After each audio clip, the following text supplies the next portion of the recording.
Blessings and blessings and blessings all over. I miss y'all all so much. I pray everybody is doing well. How everybody doing this beautiful Sunday? Hello, Joshua. Blessings to you. How you been doing, sweetie? I pray everything is going well with you. I pray that things have worked out for you. I don't know if your situation has changed. If so, God is good. I missed y'all. I know it's been a while. Life is life. Everybody has things going on, and sometimes we get a little bit busy and caught up in the things that we're going through. And it does not mean that we forget about people. It's just that it's life, right? Um, I was hoping that I don't know if I did that right when I at people because I was trying to get their attention, and I don't know if I should have hashtagged them or if I was supposed to at them. But I'm hoping that if anybody knows how to get in touch with grown little man or grown little boy or Mr. Larry McGee or Mr. JoJo from Keep Speaking and conversation with Sir Miguel, if y'all have some kind of way to contact them, to reach out to them, to let them know, I got some questions for them. Um, Joshua, are you into politics? Are you following politics? Or you don't care about what's going on? I care about what's going to a certain degree, right? It's been a lot of conversations about, the candidacy or the candidates who are running for the highest job in our United States of America. Um, my personal opinion is always going to be the same as I have been feeling about this for many, many years. I am a Democrat. I usually vote Democrat. I can't think of a time where I ever went over to another party. Um, but if there was a reason for me to do so, I'm sure I would. If I thought that their policies was something that they're going to hold on strongly and try their best to, you know, get them passed and do the right thing by the people of the United States of America, then I might would change over for that year, for the voting year. Um, in my opinion, it's a process that we go through. I don't believe that it's gonna make a major change in our lives on whoever or whomever becomes the president of the United States. I do believe there are some good people out there that try their best to do well by the United States citizens of America, but they have their agenda. They already know what their agenda is going to be when they start the job, during the job, and after the job. And sometimes us Americans may benefit by it, maybe a little bit of the time. But the majority of the time, it's not about us people. But I'm not here to tell you or to prove to you either way. We all have our opinions on how we feel and why we vote the way that we do. We're entitled to that. One thing I've always have been strongly uh, advised by many people is never to talk about politics, never talk about religion. And that goes for family member, friends, or coworkers. But we find ourselves doing that a lot of times. And I have to ask myself, do we do it just to have a conversation piece? Or is it something that really matters to us? Is it something that we're really indeed in depth with for our own, values and for our purpose? I would think that most of the time, perhaps so, for some people who take this very seriously. For me, it's just, uh, who seem to be less threatening to my future. But when we think about our future, the only person or people or individuals who have any power in our future is ourselves. Because we all know nothing in life is free. Nothing is given to us without a price, so we have to continue to do what we do for ourselves. I had noticed it was a very interesting conversation that was going on in a live last night. And for once, I really enjoyed participating in it.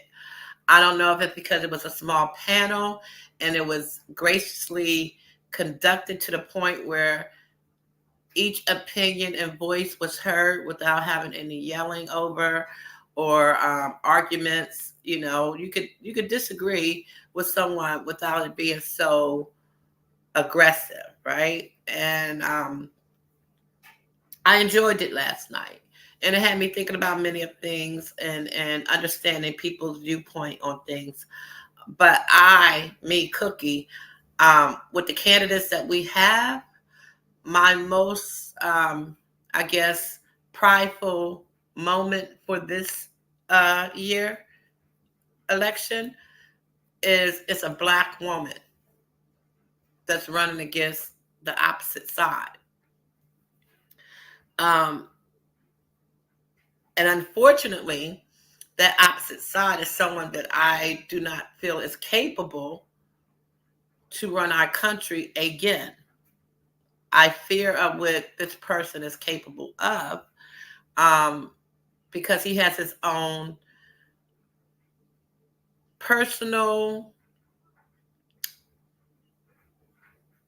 uh, professional, business ulterior. Like he has an agenda of why he needs to be in office, and I don't think it's about us. But that's just my opinion. I just feel like where he could lead us to is very dangerous. But I could be wrong. I don't know what her may bring us either. But I feel safer.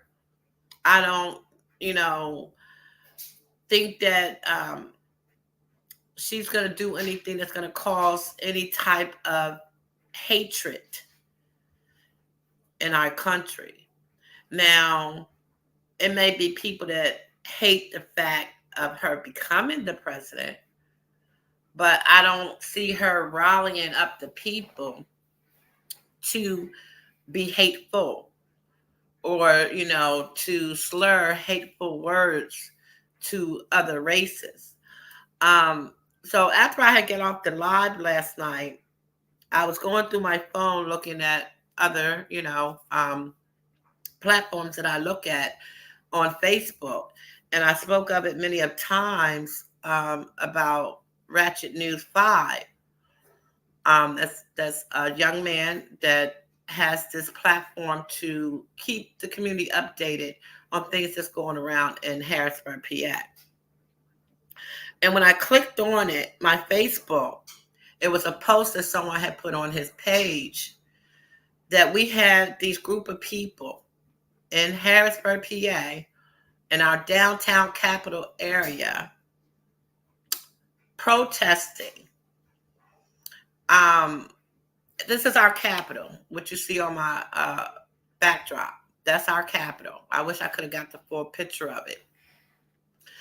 And these people were marching around our town yesterday saying white power, white power, holding up Nazi flags. And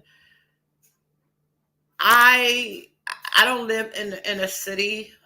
I don't live nowhere close to downtown. I'm like way in the outskirts out by the airport. So I'm from, that area on the other side. I've hung around that area. I'm very familiar with that area. So had I not been living where I'm living now, I'm sure I probably would have seen and heard about it before 1, 2 o'clock this morning. So these people were marching our streets and they made their way to the Capitol. They had on black pants, a red sweatshirt, and their heads and hands were covered with black gloves and a black, I guess, some type of ski mask head covering, as if they didn't want to show their face. So of course it puts you in the mind of the KKK. Excuse me. Um, and to hear them march and sing their song or their anthem of white power, it was a scary thing. So I want to show a video. I hope I can find the right one because I have so many I wanted to show. Let me make sure.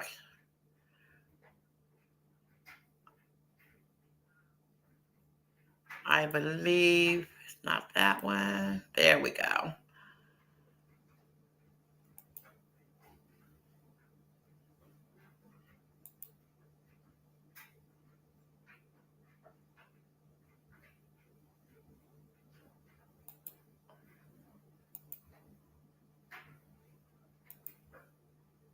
Now, why won't it play? See, devil is a liar.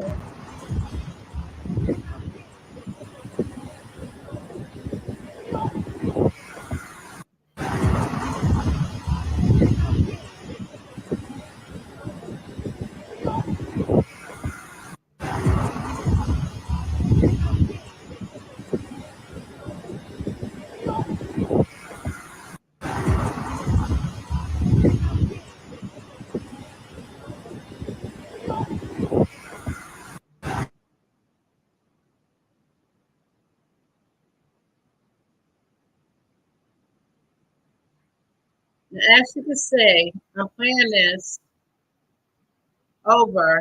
Now I'm trying to get it to stop. It don't want to stop for me.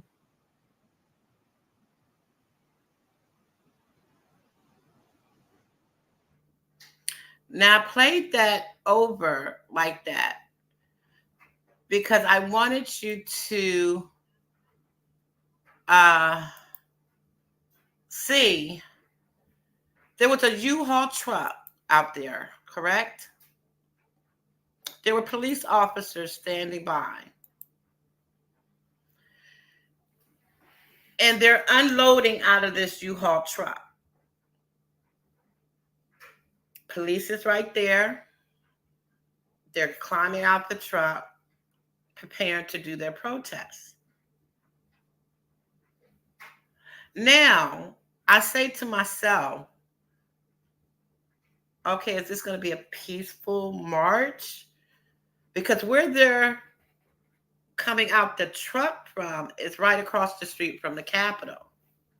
So you might think, they're going to go on the step of the Capitol or the sidewalk and protest and say what they want to say or scream what they want to scream. I don't know. Like I read some of the comments and people were saying that it wasn't real, it was staged, that the officials, the police officers are in on it, that some of the police officers could be the ones that's dressed underneath these masks or whatever. And I don't know if I 100% agree with that, but who knows? It's a possibility. So I'm going to give a little demonstration of what it looked like.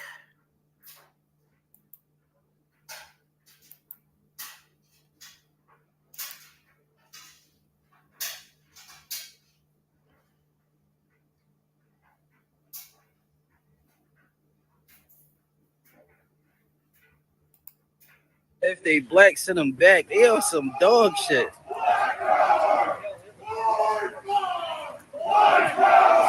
They drawn. Why they drawn in a bird? Hey, yo. They acting goofy. If they black, send them back. They on some dog shit.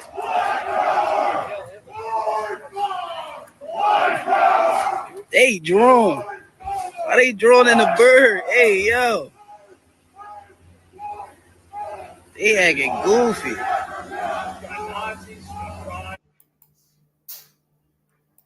So that was one video I came across of them marching, starting to walk down, I believe that would have been 3rd Street. And like I said, it may not look as scary watching it on video, but I'm pretty sure that if you're standing on the streets, broad daylight, and you see these group of men dressed the way they were dressed, saying the words that they were saying, it might bring some concern to you, correct? All credit goes to Matt Mowry because I pulled this from his channel. So I want to give him credit for it. And thank you so much for Matt for what you do for our community. Um, I don't understand it. I don't understand why people feel as though it's okay. Yes, freedom of speech, right? We're entitled to say what we want to say. Our opinions is our opinions. Our thoughts. And, we're supposed to be, I guess, protected by freedom of speech. But I thought that, or I think, or I don't know for sure. That's why I needed someone up here to maybe explain some things to me about the law, about the Constitution. Is it against the law to do that? To slur out hateful words in a protest like that? And the thing that gets me is that we will see, people of their kind slur those words towards us brown people. Rather, we're Black, Hispanic, Jews, what else?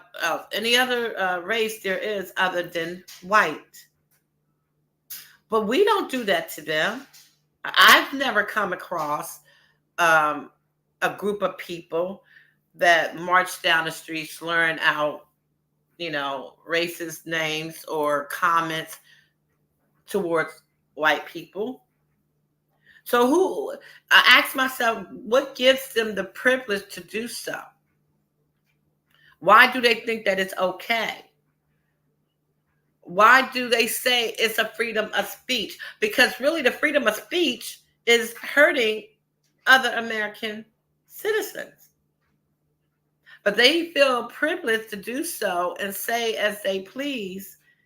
And we are to just accept it and say it's freedom of speech, right?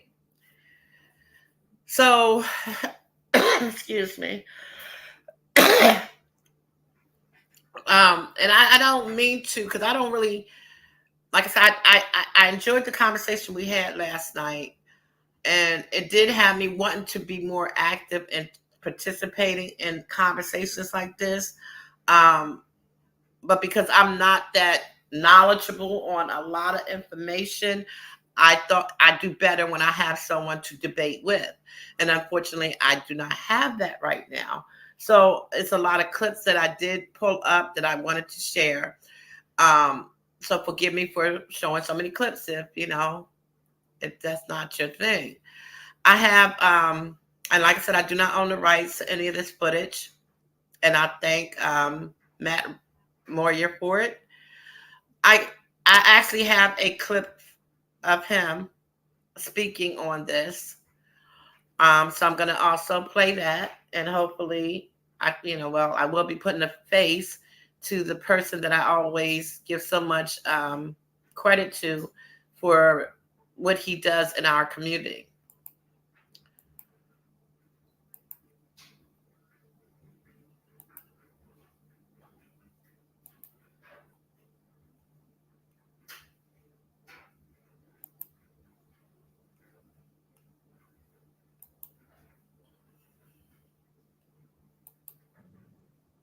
Wait for a few people to get in here. Hey, this is Matt with Channel 5 Ratchet News. Wait for a few people to get in here. We're going live right now on our Instagram page. Follow us on Instagram at Channel 5 Ratchet News. Make sure you follow us on Facebook, Channel 5 Ratchet News. It's a group and it's also a page. All credits to Matt Mowry. Everybody, let's just get people to join in here. Join in. We need to talk about what happened downtown today. I was at a book bag giveaway in Klein Village, and I didn't get to see it firsthand. But now that I'm getting all the video, it started on the Capitol steps. These men had to have gotten permission and were protected to be a hate group, and were on our Capitol steps. We're walking our Capitol. See, I understand this whole freedom speech thing, but when you start screaming hate speech, screaming obscenities, chasing people off the streets, white men at that didn't agree with you, yelling at people, saying if you're black, go back. This is extreme. Our city has dealt with so much trauma. We have had kids getting murdered, kids getting buried, parents weeping. This is the last thing that anybody needs to see. Nobody's kids need to see a group of hateful people walking our streets. I am tired of this, and everybody doesn't want to take responsibility. The mayor wants to make sure that she denounces this and puts herself apart and sets herself apart. Like, oh, we didn't know this was happening. We didn't know this occurred. Who at the Capitol approved this? Governor Shapiro of Pennsylvania. Did you approve this city, this capital city, to go through another set of trauma? Is somebody going to talk? Is somebody going to take responsibility? We need to stop this. If America is such a free country where everybody's equal, why is it that when we come together to protest something, there's all types of police there, not to protect us, but just to make sure they keep us in line? But when white people that hate, that scream obscenities, scream their hate out loud, you go block the street that they're parked on. All these men are popping out of a U-Haul together. How is that legal? How were they able to leave the area? They all hopped in a U-Haul together? This doesn't make sense. Who in the higher up places still has this hate in their heart that they approve this? Somebody who works at the Capitol. Somebody take responsibility that you put our city through more trauma. Kids had to walk by and see this and hear this. Citizens, community members, they knew to walk in Midtown. They knew to walk in gentrified Midtown. They didn't walk out the South. They didn't walk on the Hill. They didn't walk. And to find out that some of them are actually from Maine, that this is a group from Maine. Yeah, no, I'm not cool with this. I'm not cool with this. The city of Harrisburg, we're not cool with this. Nobody is cool with this. It's just not acceptable. I don't care what's protected. It shouldn't be accepted here. Just like these businesses could tell you if they want you in their business or not. They can tell me that they don't want my business. I have to get out their store, right? That's what they could tell me, right? So that's what we should be able to tell these hate groups when they come into our states, when they come into our capitals, when they come into our areas and try to evoke these emotions, try to evoke riots, try to evoke angry people, because I know you're angry. I'm angry. I'm angry. I'm angry because we've seen this hate too long. It's 2024. It is 2024. When are we going to be the change? When are we going to? So you know what? Let's get the Capitol steps and let's scream Black power and equality. Let's be better than them. Let's not scream hate. Let's scream love.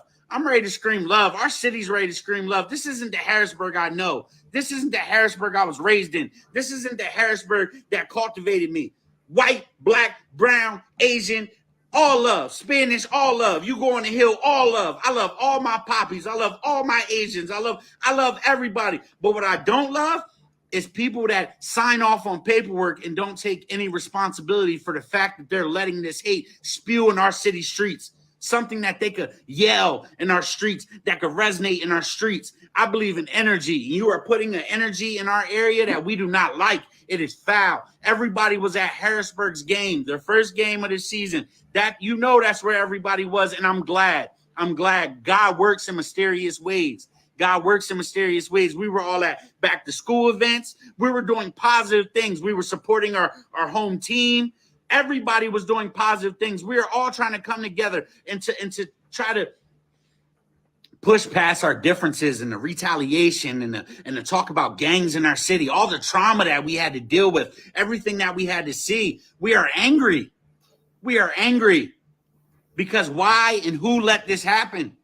Who let these men pile in a U-Haul, park here, come out, spew hate, say that Black people need to go back to where they came from? Who told them the route to go through that was safe? Who told them that? We have to denounce these things. If PA is the state to all these hate groups, if PA is the place that all these hate groups derive from, what truly is PA doing? Who's going to stand up for what PA doesn't allow anymore? We don't allow this racism to resonate in our area. Harrisburg's not going to deal with it. Just because we're the capital city, you don't get to come to our capital and spew your hate and try to say that's protected speech. We don't care about your protected speech at all. Just know that I'm going to keep a tab on what groups are standing at the Capitol steps. Just like you keep a tab on us, if that's what I need to do, trust me, I will get people in all the right places. I will find out. I will be on top of it. Never again will you let or be able to do that to us. I know enough black brothers that are going to stand up for us. I know enough people that are going to stand behind us. Nobody agrees with this. Nobody loves this. Nobody wants to hear them spew their hate on our streets. We are dealing with enough. Kids are dying in our city. People are shedding tears, are going to funerals. People that they love that they'll never see again. That's what we're having to deal with. And then we have to deal with hate groups that are not even from our area come in here and spew their hate as well. Nah, we're taking our city back. This is a city of love. And to all the young boys out here shooting it up at night, shooting down blocks, killing people's kids, you're doing the wrong thing. You are confused. Y'all are confused. Put the gun down. Don't have it towards each other. Pick up a book. Do something that's going to be positive in your area. Because you know what happens when they see us? When they see us not as a whole, when they see us breaking each other up, that's when they slip in. That's when the devil comes in. That's when he creates a playground here. That's when we become a playground for this, for hate groups, for neo-Nazis, for people to swing swastikas around our area. That affects more than just the black community. That affects the Jewish community. Why do you have swastikas up? That affects a lot of us in this area, and we don't stand for it. We have temples within our city limits. Mayor, we need you to never let this happen again. We don't like this. And I'm speaking for everybody in Harrisburg. We don't like this. And if it takes for people to get in the political realms for us to not have these things happen, for us to denounce this, then we might just have to do that. We could play ball if necessary because power is in the people. And I'm sick of it. I'm sick of people turning a blind eye to this hate. I'm sick of it. I am completely sick of it. My name is Matthew Murray with Channel 5 Ratchet News. I barely try to give you opinion. I try to give you facts. I try to be on scene. But there are some things that I can't stand by and just make it a news report. This is malicious. Somebody had intent to fuel us up. We're not going to give you that. As a whole, as a Harrisburg city, you're not going to tear us apart more. You're not going to do this. We're not going to stand behind it. You don't got any power in our city. Take your asses home. Take your whole group home. We're not playing that. Let us see another swastika in this city. We are sick of this. The forefathers said they wanted equality, right? Same time they said they wanted equality, the Constitution made a black man 3/4 of a man. Let's not be confused. How much of these old laws protect people that don't care about everybody in we're so diverse, right? You know how diverse this city is? It disrespected everybody. My name is Matt with Channel 5 Ratchet News. And there's a lot of people that stand behind me when we say Harrisburg doesn't respect this.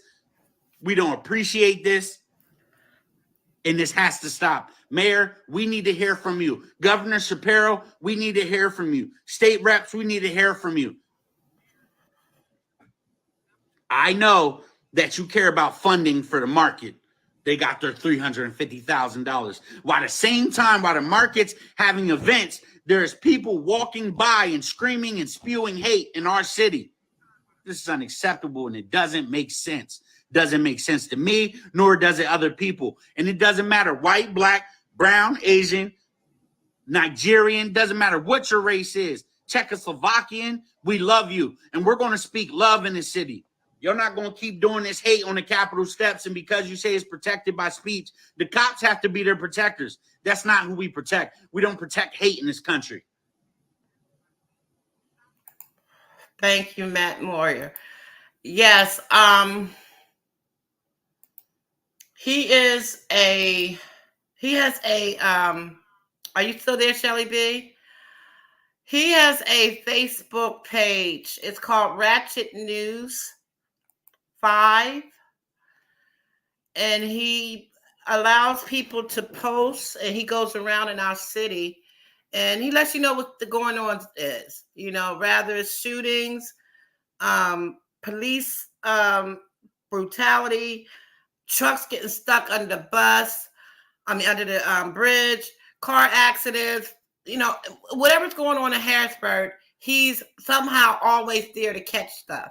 And if he's not there to catch it, other people will catch it and post it on his page. He's very active in the community. His page is very informational, and he's a comedian also. He's very involved in what's going on in Harrisburg. He helps out with the kids, and he tried to really put a lot of positivity out there, but he also lets you know what's going on. Even if it's a traffic jam on the highway, he'll post that and let you know, hey, go another route.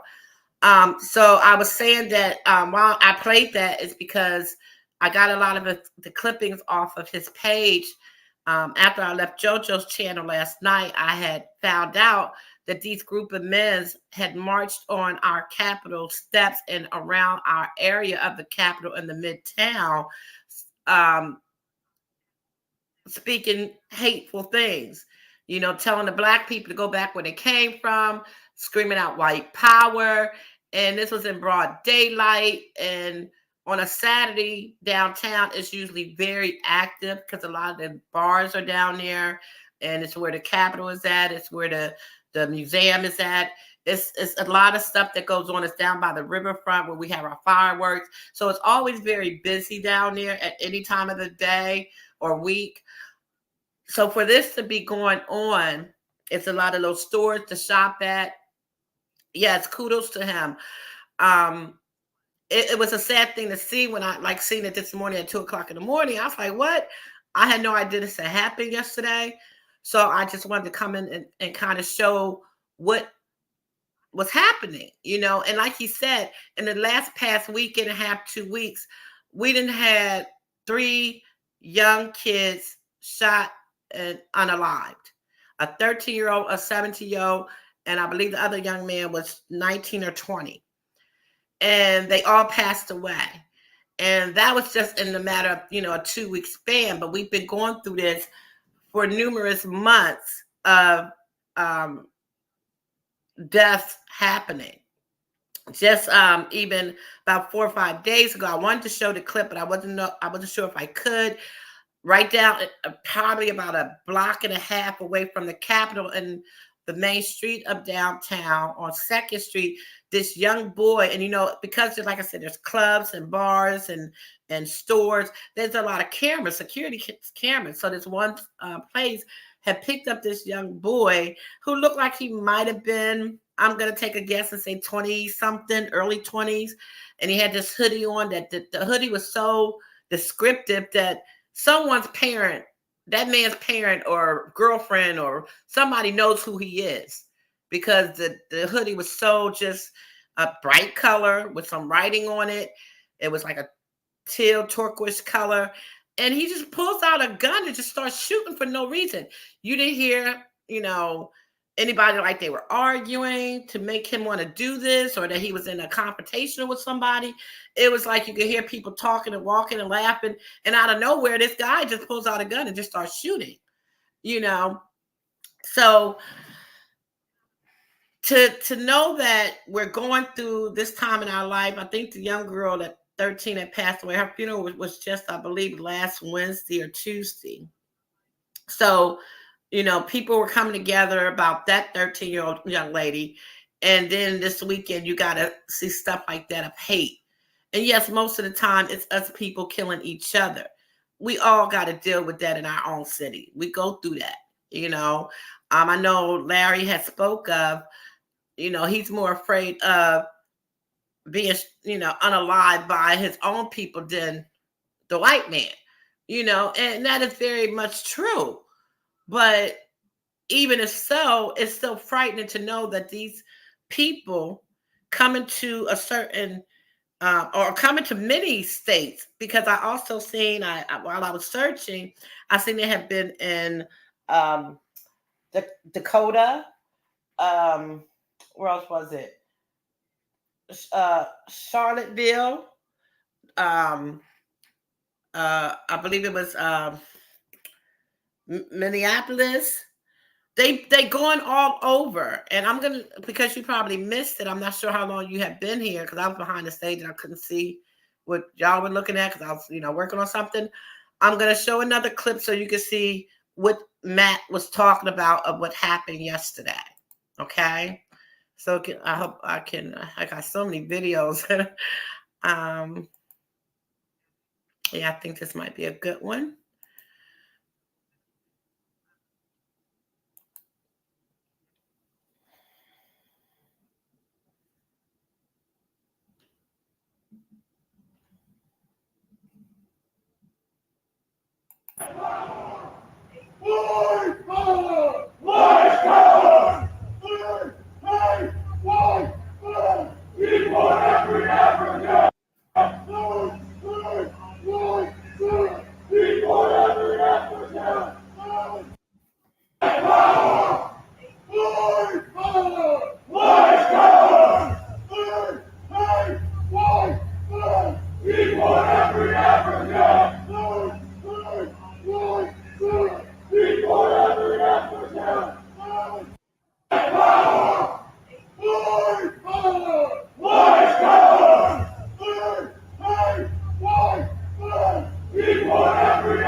Yeah. So to know that, and like I said, I don't know if you've seen the other video where they were actually coming out of a U-Haul. They were all ganged up in a U-Haul. They got out of the U-Haul in front of the Capitol. Police officers were right there, so they knew that they were there. And they allowed them to march down in the Midtown area by the Capitol. I'm going to say the radius of probably 4 to 5 blocks from the Capitol, around that area of those streets, saying those things, chatting those things. And I could, can you imagine if it's a group of Black people marching down the street saying some racist stuff? We'd be hosed down, arrested, pepper sprayed, locked up, maybe unalived. But yet, like Matt says, they talk about freedom of speech. I have never, like I said, that I can recall, ever seen us able to protest and not always be, I guess, intimidated, or that we're even protesting and slurring hateful words. Yeah, we might scream out Black Lives Matter. We may scream out, where's the parents? We scream out stuff that's what our cause is, why we're out there. Not about hate, not about discriminating and I don't even know what words to bring. So I'm trying to figure, and the sad thing about it is our mayor is Black. So, like he said, the mayor said, oh, she didn't know anything about it. How can you not know what's going on in your city? Governor, how do you not know what's going on in your city?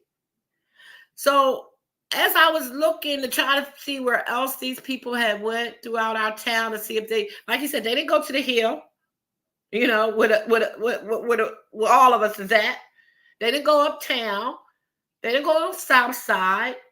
They stayed right where they felt safe at, by the Capitol, where mostly, there's a lot of mixture of people that live down in that area. But a lot of times what you will see more than anything is the white people, because it's where they hang out at, to go to the bars, because they feel safer to be in Midtown, getting drunk and acting crazy and doing what they do, versus going into the city, the hood, partying. They stay downtown where they can act a fool and know the police ain't gonna do nothing but send them home. But you go to the hood and act a fool, you might get your behind whooped. So they know where to go to have fun and act a fool, to party. So that's where those people went, because that's going to be most of them. Some of their people, they might find people that agree with them of their same race, and they might find some that may not agree with them, but they feel a little bit safe. So while I was searching and looking for what happened yesterday, I came across, now, as we know, we're approaching general election, right? What they say, we got 70 something days, 75, 74 days. So this is why this is happening. And then who do we have running for? Who is our candidate who's running for president? We all know, the orange man. So this is going on at this time because of him. Like I was trying to say to Larry last night, yeah, I know hate is always going to be out there. The KKK ain't go nowhere. They just more discreet. They ain't walking around in no white sheets no more. You just might every once in a while they'll show their prejudice, right? But it's never been so outspoken since we had this President 45. And he gave them permission. He gave them license. He gave them the okay. You can go back to the way it used to be, because that's how we want it. When they say make America great, make America white again. And a lot of people may feel like, oh, he ain't got no power to do that. It's not about the power to do that. It's about the power to allow things to make it seem as though we are irrelevant. For people to feel free to speak the way they do and to show their racism so freely, because they have a president, or I should say former president, trying to be president again, to say it's okay. Take them in the back and hang them. Now, is he saying that just to get votes because he wants to rally up and he feel like he wants, there's reason why these politicians say the things that they say, because they want our votes. I understand that. That's why I don't put too much into who we vote for, because none of them has our best interests. People say, well, why are you going to vote for her? Because she's black and she's a woman. Like, I'd rather vote for her than him. And if he was running against a cockroach, I would vote for the cockroach. I don't want him, period. I don't care who I got to vote for. Now, does that make me an ignorant citizen? Does that make me sound uneducated? I don't know. I don't care. I just know I don't want him. So what we do know is that there's only two people to choose from. It's not like we got a big selection. There's two people to choose from. I don't know what nobody will do, because all the rest of them that we have done nothing, and we still voted, right?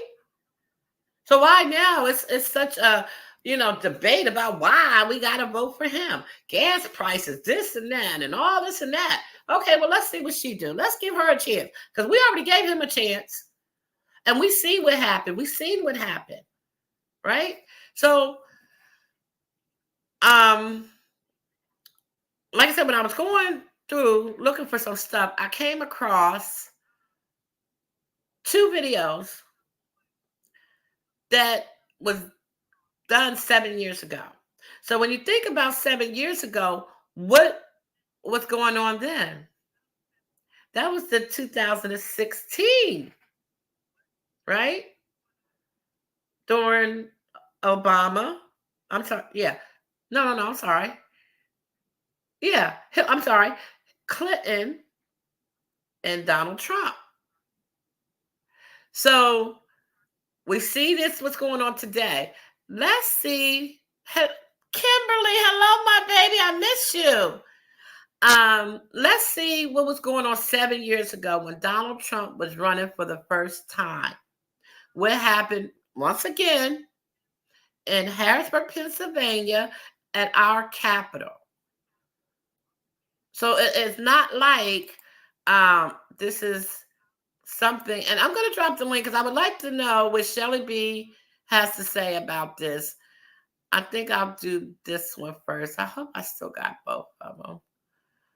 Which one? Let's try this one first.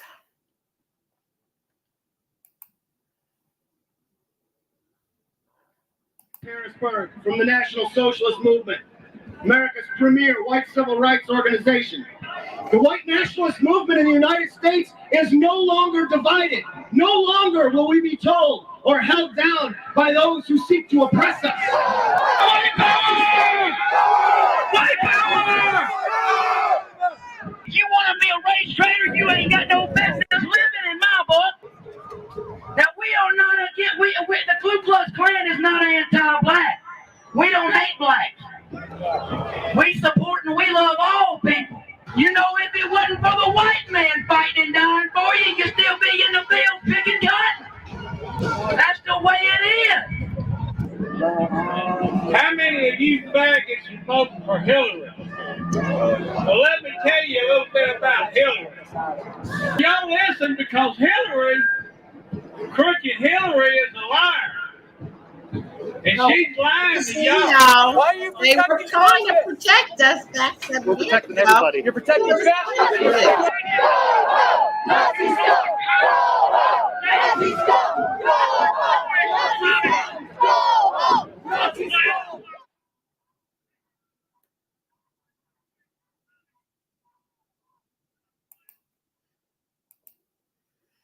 So, as you can see, 7 years ago, when Hillary Clinton and Donald Trump were going against each other, and these Nazi people came into our Capitol, the police was there, guarded and ready, because now they're kind of like fresh to this, right? They're not trying to follow the lead of hate. They're moving forward. Perhaps they never took this serious and thought Donald would win, or they were trying to, move on. We're in 2016. We don't talk hate. Everybody's loving and good, and we accept everybody. So it was fresh. They came there to do what they was going to do, and the officials was there to protect the Capitol, was there to protect the city. Shields ready to go, right? So what happened in 7 years? That now they can walk our streets, spread the hate. The cops is right there. They wasn't shielded up. It wasn't even that many. It looked like it might have been a dozen. But that's yesterday. 7 years ago, it looked like it was hundreds of the officers out there ready to protect their city. But 7 years later, today, they're like, we agree with you. Go ahead. Show them who's the boss. Is that how anybody see it? Or is it just me seeing it that way?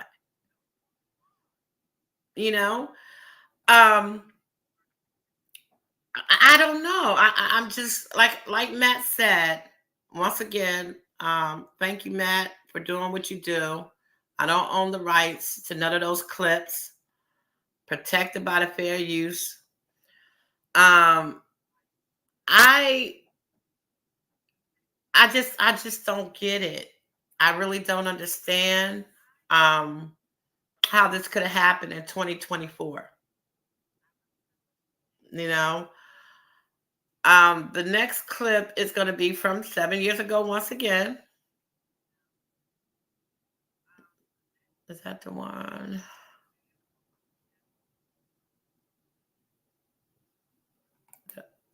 Okay, I played that one. I don't want to be taking down something that I need still. Then I'm going to be mad and get fluttered. The link is there if anybody want to join. I'm going to go backstage, so I may not be able to see you. Here's another clip from Penn Live.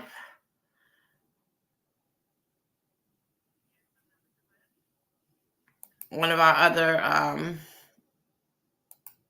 Americanas! No Pasadas? Drummers, up to the barricades! Drummers to the barricades!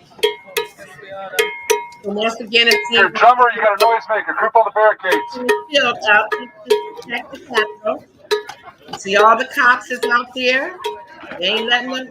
Like, no, you will not come here and do that. You will not come here and do that, right? But yesterday was a different story. Which side are you on? Which side are you on? Come all of you good workers, good news to you I'll tell of how the poor people's campaign is coming here to dwell. Which side are you on? Which side are you on? Which side are you on? Which side are you on? Which side are you on? Which side are you on? Which side are you on? Which side are you on? My mama was a worker, she's in the clouds and when I'm with this campaign, I know that she is there. Which side are you on? Which side are you on? Which side are you on?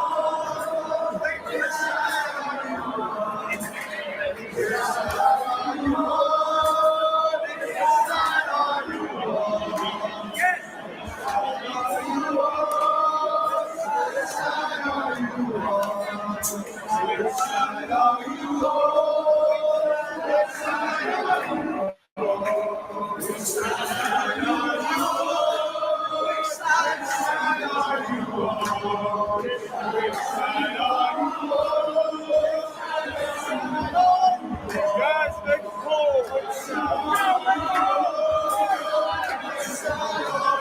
on? Which side are you on?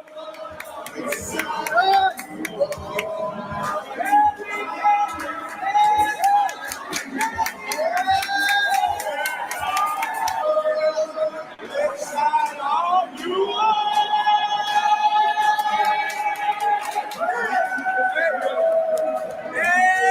Everybody's got a right to live. Everybody's got a right to live.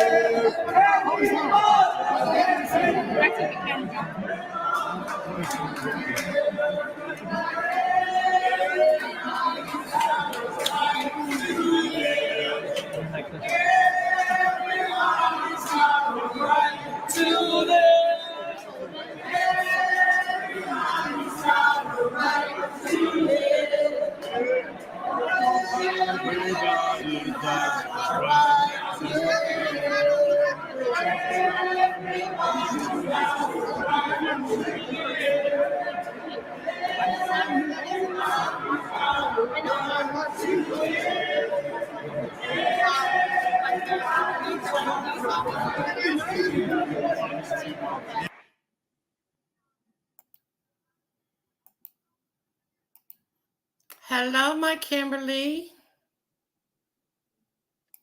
Hi, Miss Cookie. I miss you. I miss you too, darling. I pray all is well. I don't know if you caught the videos that I was showing about the people marching in our town yesterday. No. What? Yes. Yeah. I was backed up, but because I think the video was showing it was going really slow. And I was trying to pull it back up because I was taking them off as I played them so I can give myself some space. But yeah, we had these, I guess, Nazi marchers dressed in black and red with their face covered with a black like ski mask. And you know where Charlottesville is at? Is that close? Yeah. Is that in? I guess they came through y'all town too. Have you heard about it?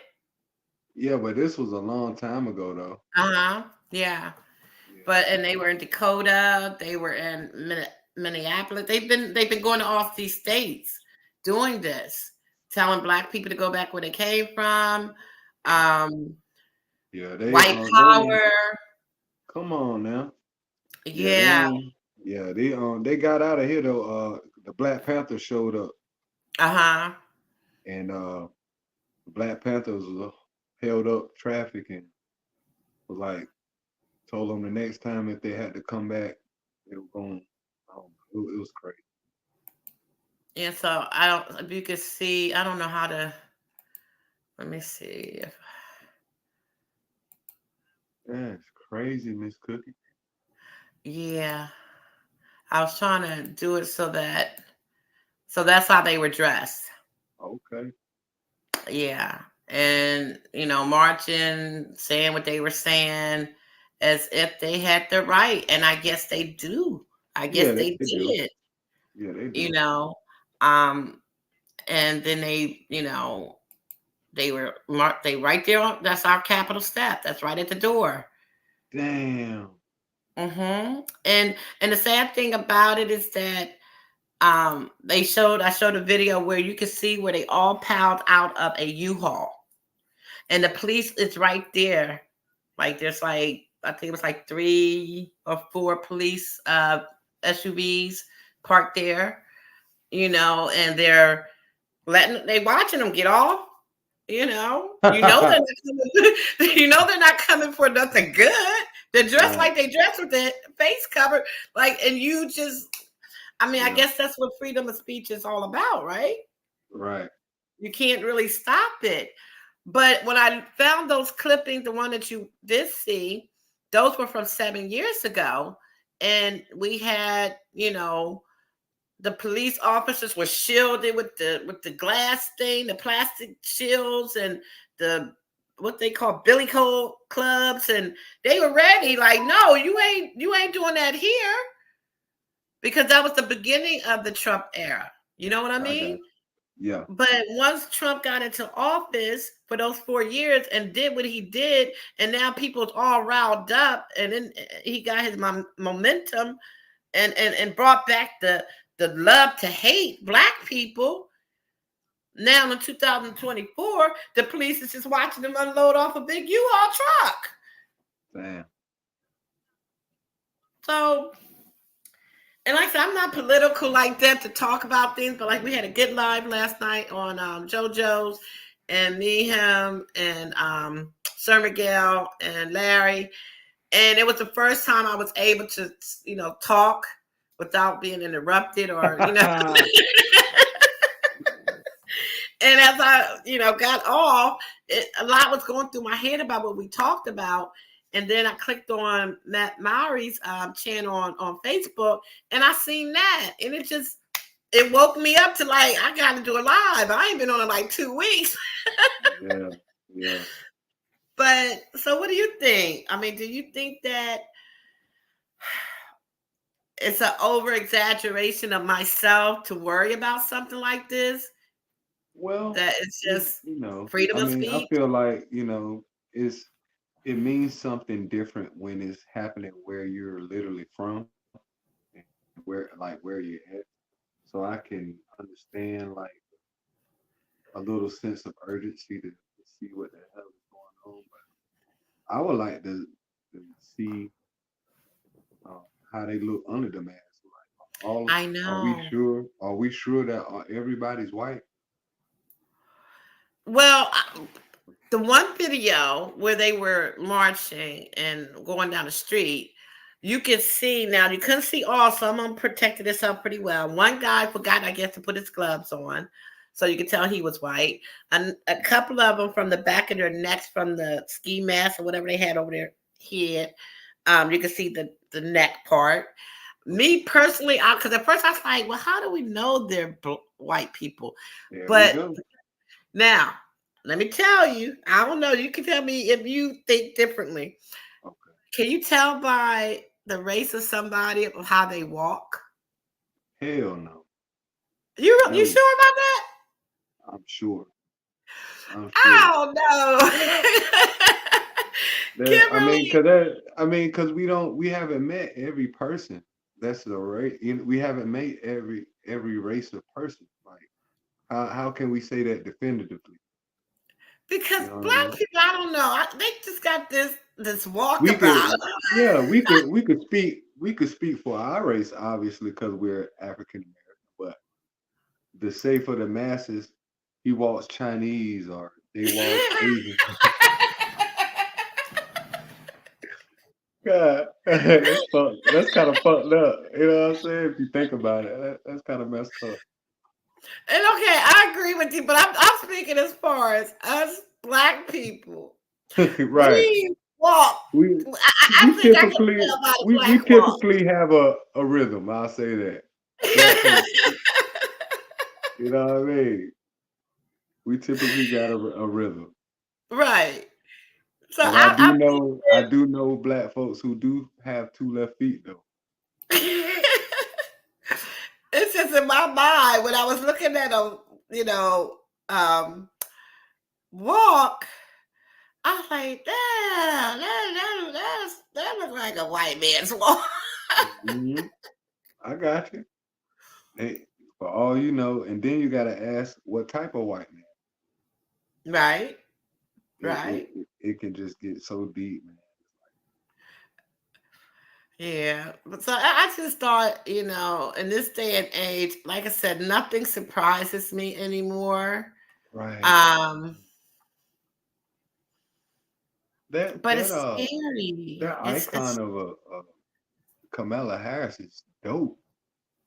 Oh, thank you. I don't even know where I can't remember where I found it at, but when I did, Yo, that shit is lit. Damn. I was like, oh yeah, I gotta keep this. I might Hell need this for something. yeah. That's fly. Yeah, Wow. you see a lot of people who have different ones, and I try to make sure I don't get one that I've seen, on Facebook or on YouTube. So I think this one might have came off of Facebook. So I feel like ain't too many people that that I'm friends with on Facebook, is on YouTube. So hopefully I can catch it before somebody else catch it. But yeah, it's just I can't believe I can't find that daggone video. Oh, there it is. So that where you can see their walk. What he walk still? What he's walking stiff or something? It's just okay. Let me start it from the beginning. Cause then, well, I ain't gonna say nothing, and you can tell me if you think you can tell if anybody in there is Black. Where is that?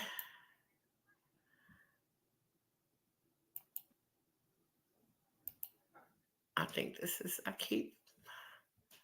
hope this is the one. Okay, yeah, this is it. You ready? Now pay attention to the walk.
Now, don't you?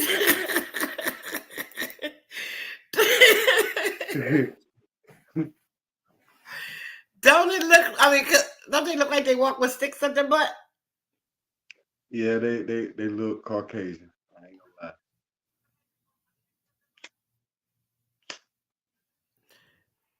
Now, here's the one where you can see him getting out the U-Haul.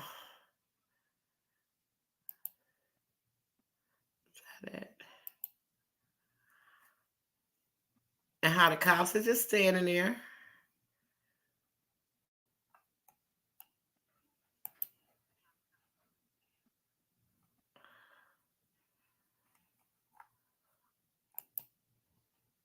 Wait a minute.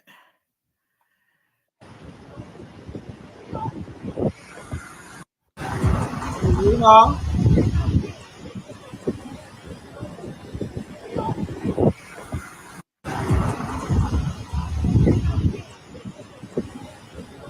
One, two, like maybe 2 or 3.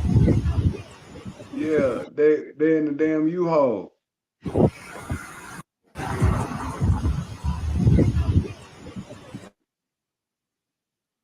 What the fuck they doing in the U-Haul? Wait a minute.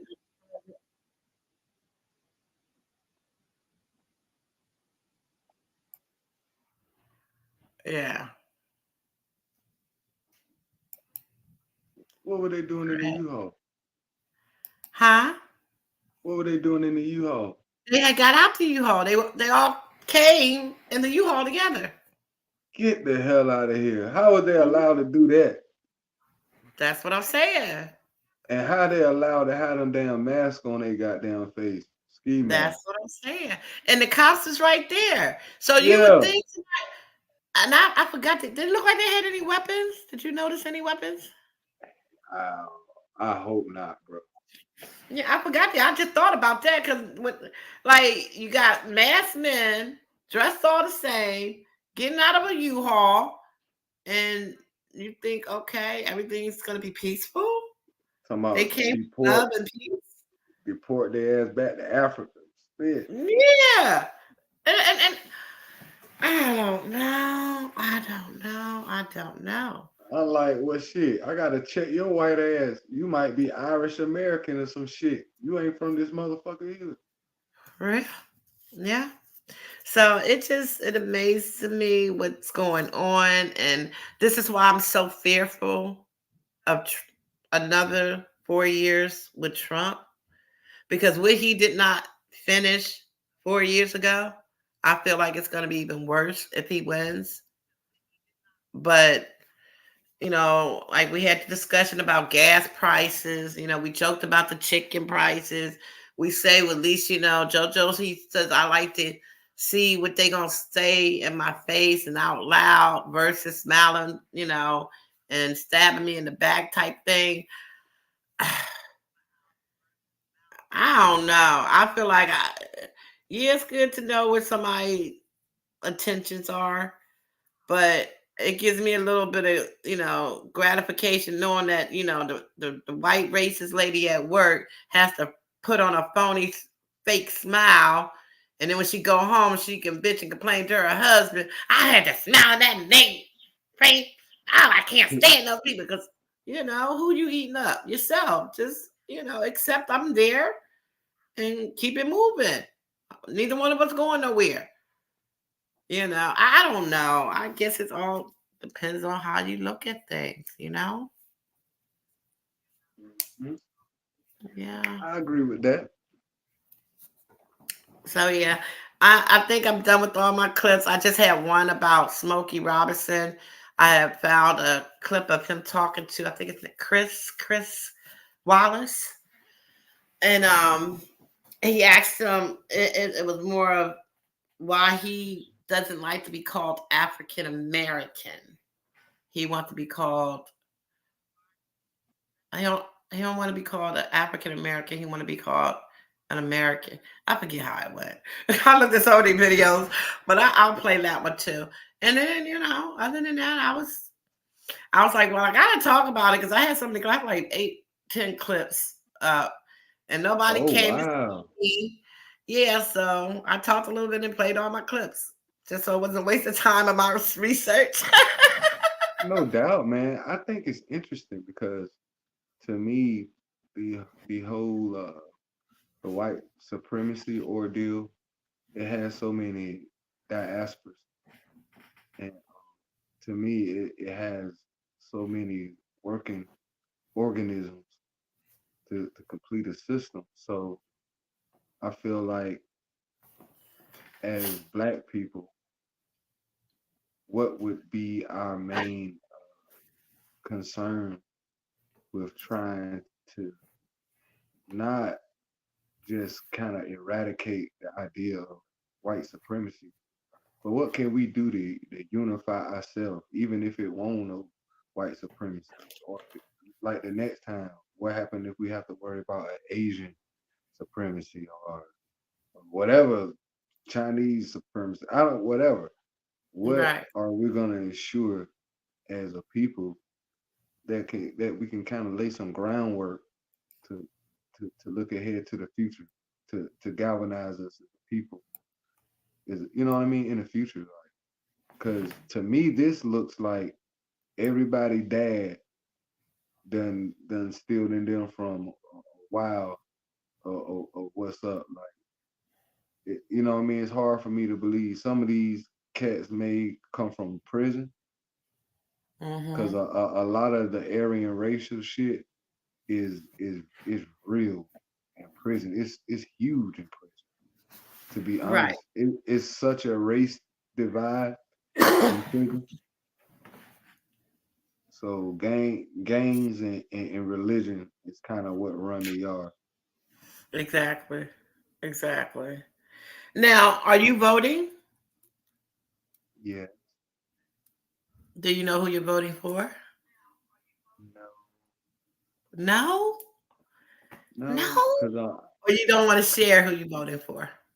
no, I was voting for Kennedy, but I think you about to drop out.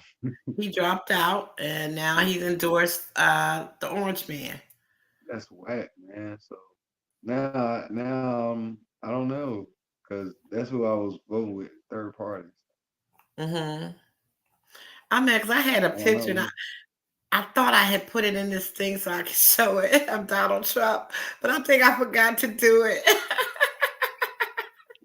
And But I'm a Kennedy guy, man. Yeah, I like the Kennedy.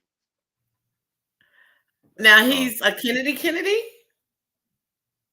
yeah, from the same family. Okay. All right. And he was a Republican though, right? Yeah, but he wasn't like Trump. He had his own Okay. policies and his own ideas. So then But why is he but endorsing him? Because what, he's Republican? you have to, yeah, like that's the common thing. You once you fall out the race, whoever you know, Okay, yeah, I guess it would make sense. yeah, yeah. But I guarantee you, in a table of politics, all the Kennedys they've always moved the same way. Right. So I don't think it would be any different. I would like to see a blend of the two parties, like whoever went in, I would like to see a little bit of both. Like, Right.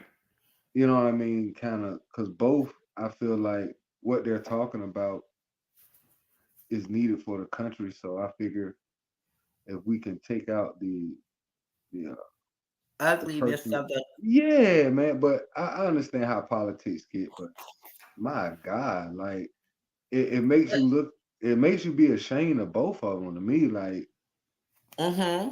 you know what I mean? Like Right.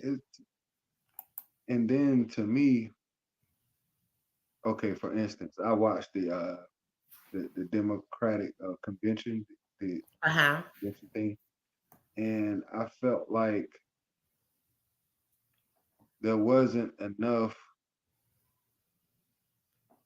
information passed to the people that you're the vote you need. There was more of a bashing of the opponent versus addressing the needs of the country. Right. And to me, I mean, I never liked that tactic, to be quite honest. I understand it's fair to use. I understand that. But in retrospect, to me, when your opponent overshadows the goal,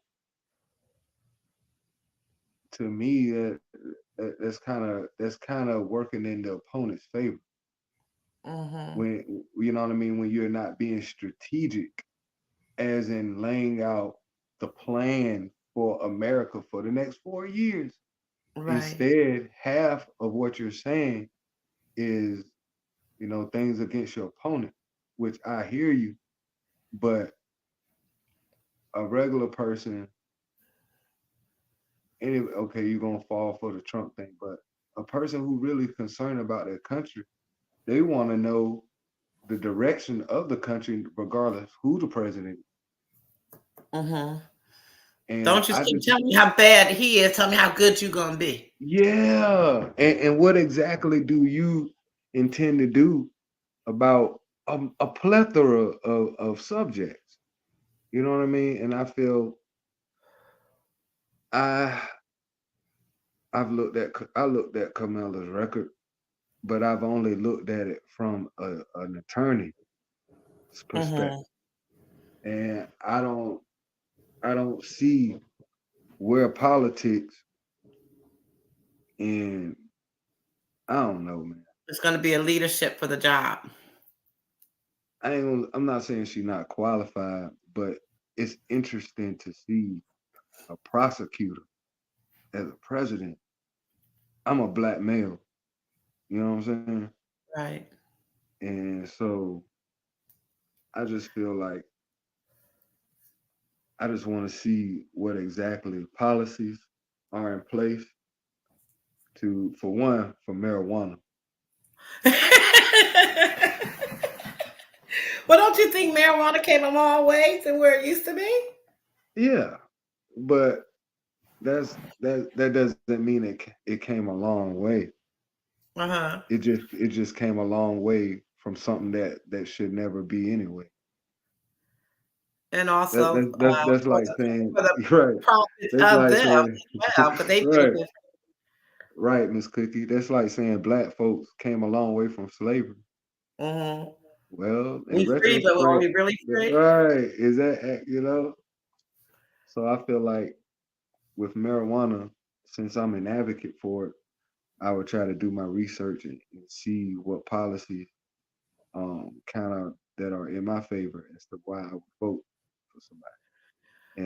Well, when you You talk know, about, I mean, like, I agree with you when it comes about her being an ex-prosecutor.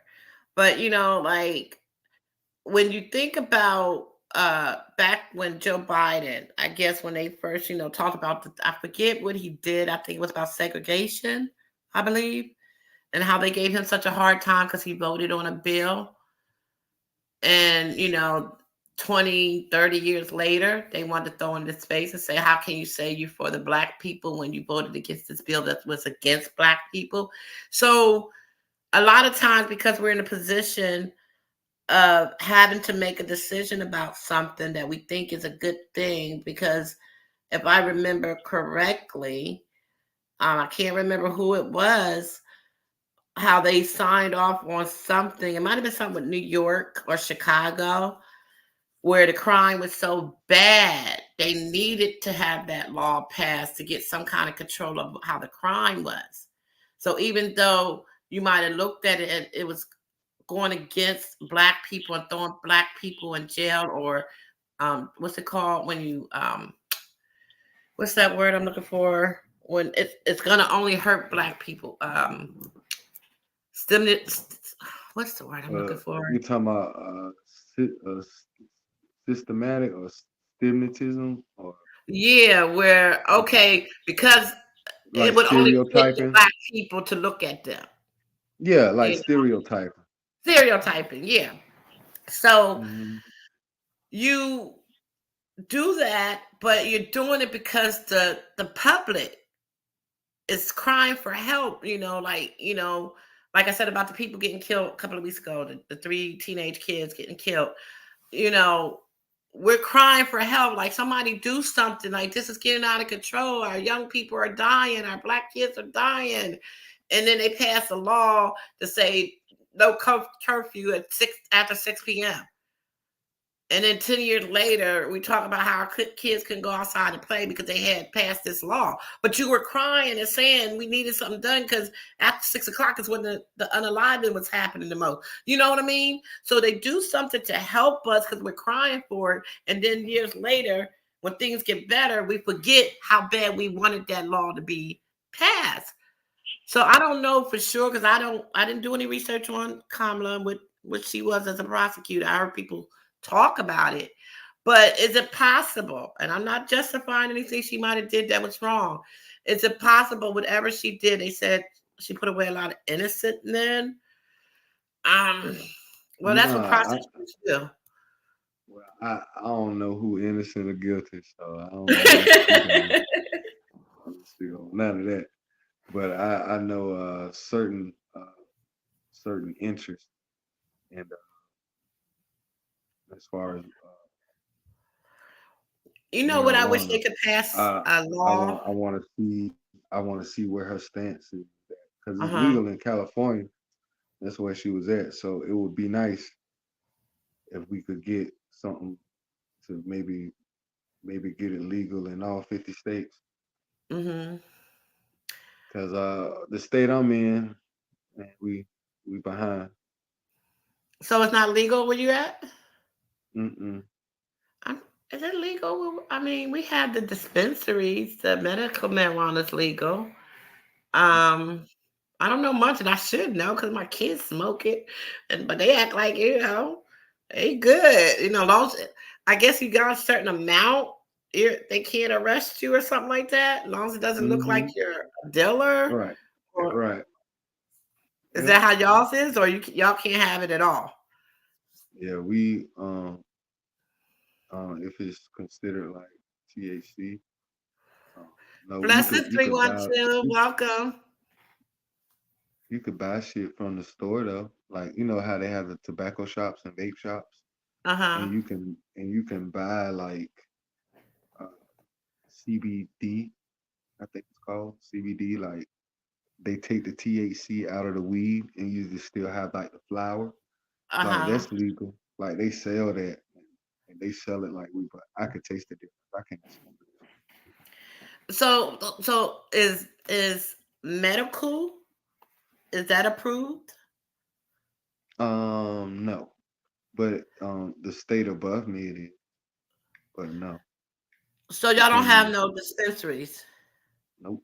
No, we do have dispensaries, but they're not considered like weed. It's considered like they take the THC out of it. So okay. you could sell it as weed. Like, you sell it as weed, and people smoke it. It ain't the real gas. Oh, well, I wonder if that's what they're doing here too, selling it as weed. I don't No, know. y'all probably got the real things out.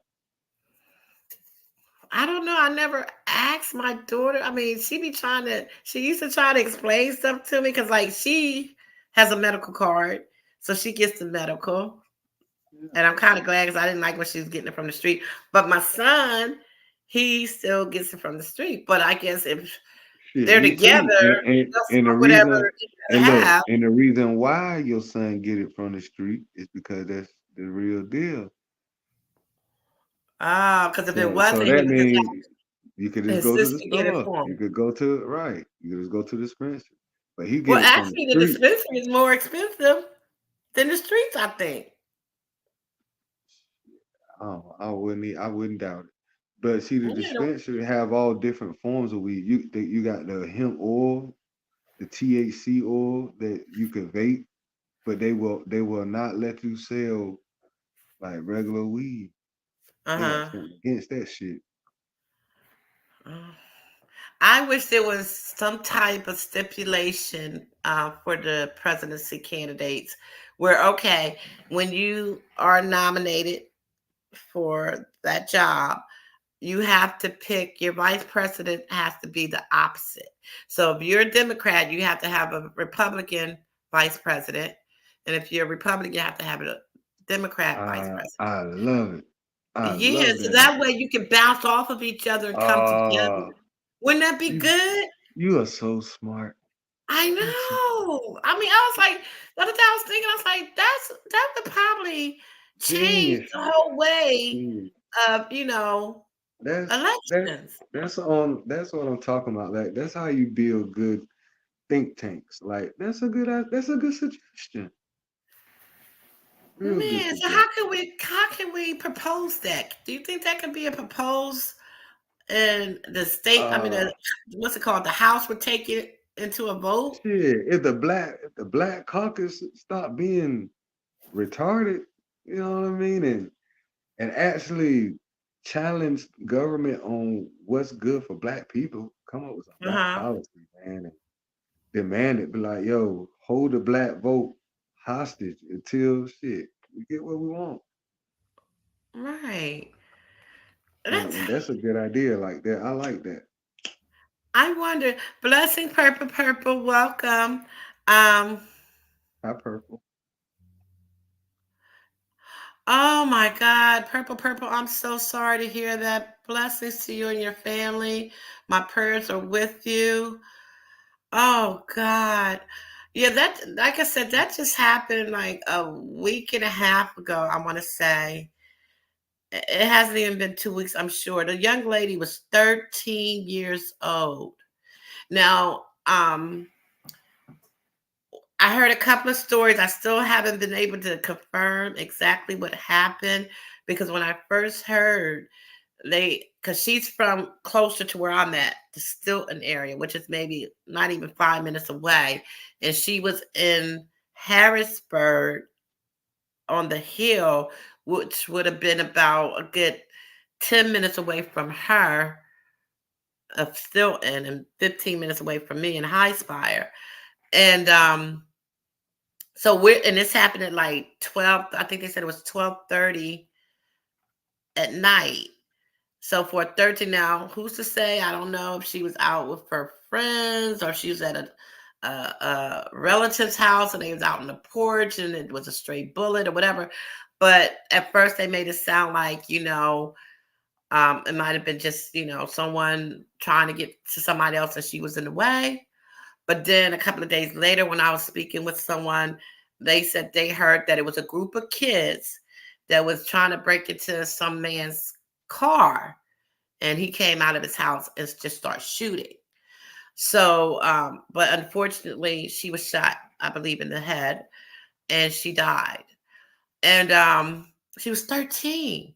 So, all the comments, of course, was all about what was she doing out that time of night. First of all, I mean, a 13-year-old, like I said, if she was with a relative visiting and they probably sitting out on the porch, it's summertime. So should she be in the house? Who's to say? It's summertime. We black people. We sit outside and walk the streets, till 1 o'clock in the morning. Kids do sometime, and we just feel like our kids are safe. I mean, I wouldn't want it, but different people, different folks, different families. So a lot of people was like, where were the parents, and why was she out that late, and all this craziness. I'm like, I don't even care. I mean, yeah, those are maybe questions you want to ask later or find out the information later. But right now, a baby is gone. And I mean, even if I don't know, you have mixed feelings. And then not even 2 days later, in broad daylight, a 17-year-old, maybe about I'm gonna say 10 blocks away from that young lady, um, wind up getting shot and unalive. So, like I said, at this time of the month, year, whatever you want to call it, our city have been dealing with a lot of young kids being unalived. And to see those people come marching our streets talking like that, we're already angry because of our own violence that's going on in our city. And now y'all coming in, making us even more angry because the outsider is now. Are you trying to take advantage of our I can't even say it, vulnerability?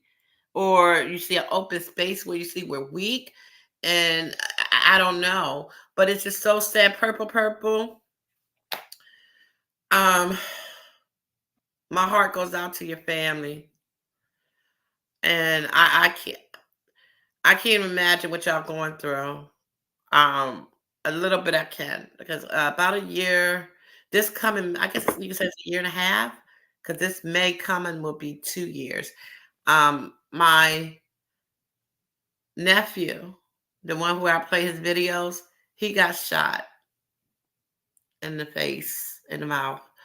Um, and he did survive, thank God.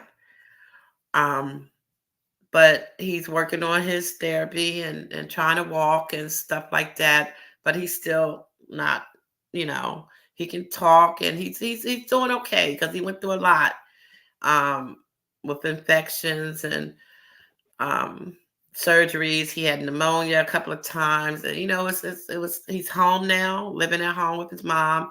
His mom takes care of him because she's a nurse, and so she's doing her job to take care of her son 24/7. And he's only, I think he's like 20, I think he's 25 now, something like that, 25, 26. Um, so I can almost understand what you're going through. Um, and my heart goes out to you, sweetie. You will be in my prayers. And I'm just so sorry for your loss. But we got to do better, as people, and try our best to unite together to protect our children. I don't know the circumstances behind it, but we got to stop hurting each other, because what we leave behind, or what you're causing someone to go through, is life changing.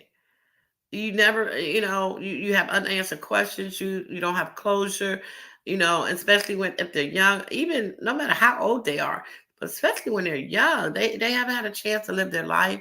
Some may not have had children, not even graduate. I know, like I guess it's been now, shoot, 2 months ago. My cousin's nephew had got shot, um, and I think it was like days before graduation.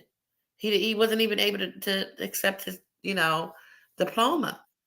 Man, Um, and it was days before graduation of this year.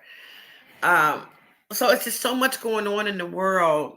And when we see each other attacking each other and coming after each other for the most stupidest, unnecessary things, my mind that's why I had to take a break, because I was like, I can't. There's so much more going on in the world. Um, and we can't even come together for a cause on anything. But when it comes to this election, like I said, I wish that we had better candidates to really think hard before casting our votes on. I'm a true believer that, as far as any candidate, most of the time, it's never a bottom line about us. They already have their agenda, their plan, and their purpose on why they doing what they doing for their own self gratification and benefits, a profit. amen. So it doesn't matter which way you go. Yeah, like you said, they make those promises and they state what their policies are to make it look good to get your vote. Then once they get in there, they're like, oh, this person's blocking me. Oh, the other side was. No, y'all already knew what was gonna happen before you got the job. You Right, know, right. you already knew what the plan was. And we, like dummies, we sit there and really trying to believe, oh, they're gonna lower this, they're gonna give us that, they're gonna help us this. No, it's just a promise that they already know they're not gonna keep. Hi, 312. Blessings, my dear. How are you? Hi, good day. Hey. Yeah. I'm fine. I just came in the house, went to my last day reunion Uh-huh. um was today. The picnic was today, and boy, You enjoyed it. oh yeah, we did 3 days in a row. They had me outside. I don't go outside. 3 days. The reunion. It was the 10th anniversary though for Uh-huh. the block the neighborhood I come from. It was Uh-huh. the 10th annual. So and it was like way more people came out, and it was really nice. It was 1,000 degrees, but it was okay. I promise you, I don't know how many hot flashes. I couldn't understand it. Mm-hmm. But yeah, and then I came home because um, I don't drink all night. Right. I don't play chess. I don't play cards. I know Okay. because we had the park and stuff like that. But us peoples, it's when they say it's time to go, we hard head. So, Right. but Right. yeah, I've been had some type of ex- interesting weekend, should I say? But I was coming up here, but I heard you talk about that little girl that got shot. Mm-hmm. The 13-year-old. Where was that at? This was in Harrisburg, Pennsylvania. Oh, okay. I think that I don't know that I didn't post that. I don't know that I post. I didn't post about that little girl. I don't know because I've heard a couple of little girls been getting murdered, but shot through altercations of fights and stuff, internet stuff. Mm-hmm. Um, one video that I showed you guys, I posted, I uploaded it. It was a parent took her two daughters to an altercation, a store, and she lost both of them. What? Yeah, it's on my channel, and it be stuff like that, and that's why I couldn't keep typing because I promised my fingers is tired, and I can't hardly see the screen no way because I'm tired. But and I didn't want to be putting extra words where they don't belong. But yeah, it's on my channel that the teenager, the girl, I think I put that up because it made the news. The mom had an altercation at a store. She went back and came back and got her kids to fight, and she lost both of them. Oh God. Yeah. Now who you blame? Hmm? Shit, the Who do you mom, blame? the That's like mom. that be my point because sometimes it comes exactly from the parent. They encourages it, because they feel like I get my girls to whoop up the band, but you don't know what's gonna happen in the midst of that. Right. It was another little girl that was killed. Her Asia Pool. That's all over the internet. I shared that. Asia Pool was killed because she went to a destination to fight somebody in reference of a social media conflict that they had going first. Led to a fight till she won the fight. The girl got in her car, tried to pull off in her car. Her sister started shooting. The girl that was in the car and whoever else started shooting back. And guess who lost their life? The girl. Asia. Yeah. The one that won the fight, but the girl she beat up jumped in her car. Now, let me say it again. She jumped in Asia's car trying to pull off at it. Asia's sister shot at the car trying to stop her. She shot back and shot her, killed Asia. She was mad Damn. because she lost a fight. Really? Wow. This is the young girl, the 13-year-old, right here. Pretty young girl. Wow. Yeah. Wow. May she rest in peace. God bless her. It's a lot of the escalations it do. It's sad to say it, but a lot of the escalation, the parents be knowing. They be knowing. The fighting and the stuff like that, they be knowing. Now, if just like we had a big warning. When was it? George Floyd, when they tore the streets up, kids Mhm. all over the place, jumping all on top of cars and all that other extra stuff. Mhm. They got a day here in Chicago called Teen Takeover. What? So, Why is it a day called Teen Takeover? Because these are kids that the parents ain't got no control. So when you see your child on the news and they say, oh, you get the parent on that, why you have to do them like that? But you've been seeing them put on the news that they have teen takeover. You got maybe 1 through 5 teens in your house. You need to lock down on what their location is, because you don't know. You never know. Right. You never know. But when you ignore it, oh, they outside, they outside. No, they all the way downtown destroying property. Did you know that? Yeah. No, but you let them loose like animals, and they go out like animals, literally. But then when the news catch it, it's why you ain't have to shoot them. You ain't have to kill them, and you ain't have to do this, and you didn't have to neglect them either. You didn't have to neglect her. You didn't have to let her do what she want to do. You didn't have to let her. You didn't have to be her friend. You could have been her mother or his mother. It'd be shit like that. Well, the kid. Okay, so what do you do if you're a single mom and you have to be at work? And I mean, I'm not this person that I'm not. I don't take that away from no parent, but I be meaning the multiple. It'd be it'd be about 6 kids come out of one house. They all scattered in different directions. Right. But I also know it's 6, 7 kids that stay in the house, and everybody know where everybody is at. Everybody communicates. Right. I'm here. I'm there. This is what the cell phones be for. Right. The technology system, keeping in tune with your kids. Yeah. Not trying to hurry up and make them be grown so you can just let them out the door and you can do what you want to do. No, that don't. And the generation has changed to that. It has. It's changed to that. More parents being their kids' friend. Because usually back in the day, you even if your parents wasn't around, because it's at work or at the bar or whatever, the neighbors. The neighbor watched out, Neighbors and I watched done found myself in a neighborhood that I've been used to hang at for many years.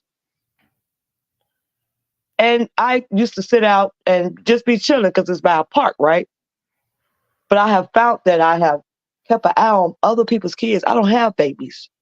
But this park is safe enough for these kids to be out there as long as there's adults from the neighborhood out there. Because guess what? Those adults gonna make sure they cross the street. Those adults gonna make sure that ain't nobody else bothering them. Those adults gonna make sure they doing what they supposed to do. I'm one of them adults, but I ain't got not one kid out there. Right. Right. But that's called that's within the community though. Mm-hmm. Now you can't do that. Even in my early 20s, before I had kids, and I mean, I started a kid at 23, so I was doing it, and I've been out on my own since I was 18, and my house was like the little gathering place for the kids. The hangout house. Yeah, I let them, play jump rope. We played kickball, red light, green light, Right. give them ice cream and little treats. And their parents, some of them was on their porch, some of them was nowhere to be found. Like my son's neighborhood, their little daughter, my grandbaby is 7 years old. She don't go on nobody's porch. All the kids come to her porch. And all the kids Talk about that porch stuff. Baby, I couldn't go off the porch. in the house. They're not sitting on the porch. So my son or his wife will, make sure the kids get across the street safely, or watch them while they cross the street and keep an eye on them. Those parents, and I'd be like, these parents don't sit outside and watch their kids. She's like, nope. So, and it's crazy. It is really. And did you see the video I put up with the girl? I put up each like part 1, 2, and 3. I think it was like, well, it wasn't 3 parts, but it was like one of them was a short clip. She was identifying the people, but it was one clip I put up with the girl. I forgot where she lived. Hey, I forgot where she lives on the tip of my tongue. Where she lived? Oh, she stayed in DeKalb County, and the apartments that she stay in called terrace apartments. Mm-hmm. Her daughter, she showed where they got on the ground. She stay on the first floor, and you know how they have the community where it's streets, but it's not. You're in a community, like not gated, but it's like the kids can come out because the cars it's not no traffic. It's not a busy section, so it's not a street that the kids crossing, but it's right in front of the mom's house where the bus come out at, right? Right. So she can literally look in her window and watch them till the bus come. All they do is go from one side from her mama's side to the other side. Right. which is, she crossed it, but it's only the little section, the area from the apartments is facing each other, the row houses, the apartment buildings, whatever it is, they facing each other. So it's like a little maze area that you go through, but it's not a busy street where the bus comes. So when the bus comes, she says she takes the city bus, the public bus, but then the school bus come, her kids never got on the bus. Why was 3 men standing there that work work for the building, the management, the building and maintenance of whatever they is. They were blocking her kids from getting on the bus. What? And then told her, asked her a question, her daughter, and said, y'all finna go to school. So what do you think they was finna do with them kids? What? Yeah, it's on look at my channel. She was screaming, saying, I gotta get out of here. Please, y'all, can y'all give me some people to watch me? But Miss Denise shared it. She was sharing. She was like, I'm gonna keep sharing it so somebody could watch this. Somebody needs to see this because she wanted as much help as she could get from anywhere. Because she was like, I stay in DeKalb County. She showed the name of the apartment building and everything. She want them to investigate because she said she done seen plenty moving trucks, but she ain't seen nobody move, baby. Yeah.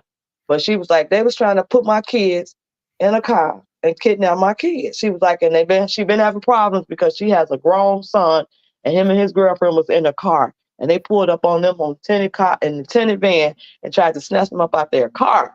So yeah. But the people, it's stuff like that goes on. Blessings, DB. Wow, how are you? What's up, DB? Wow. Yeah. What's good? Give me a minute. I'm parking.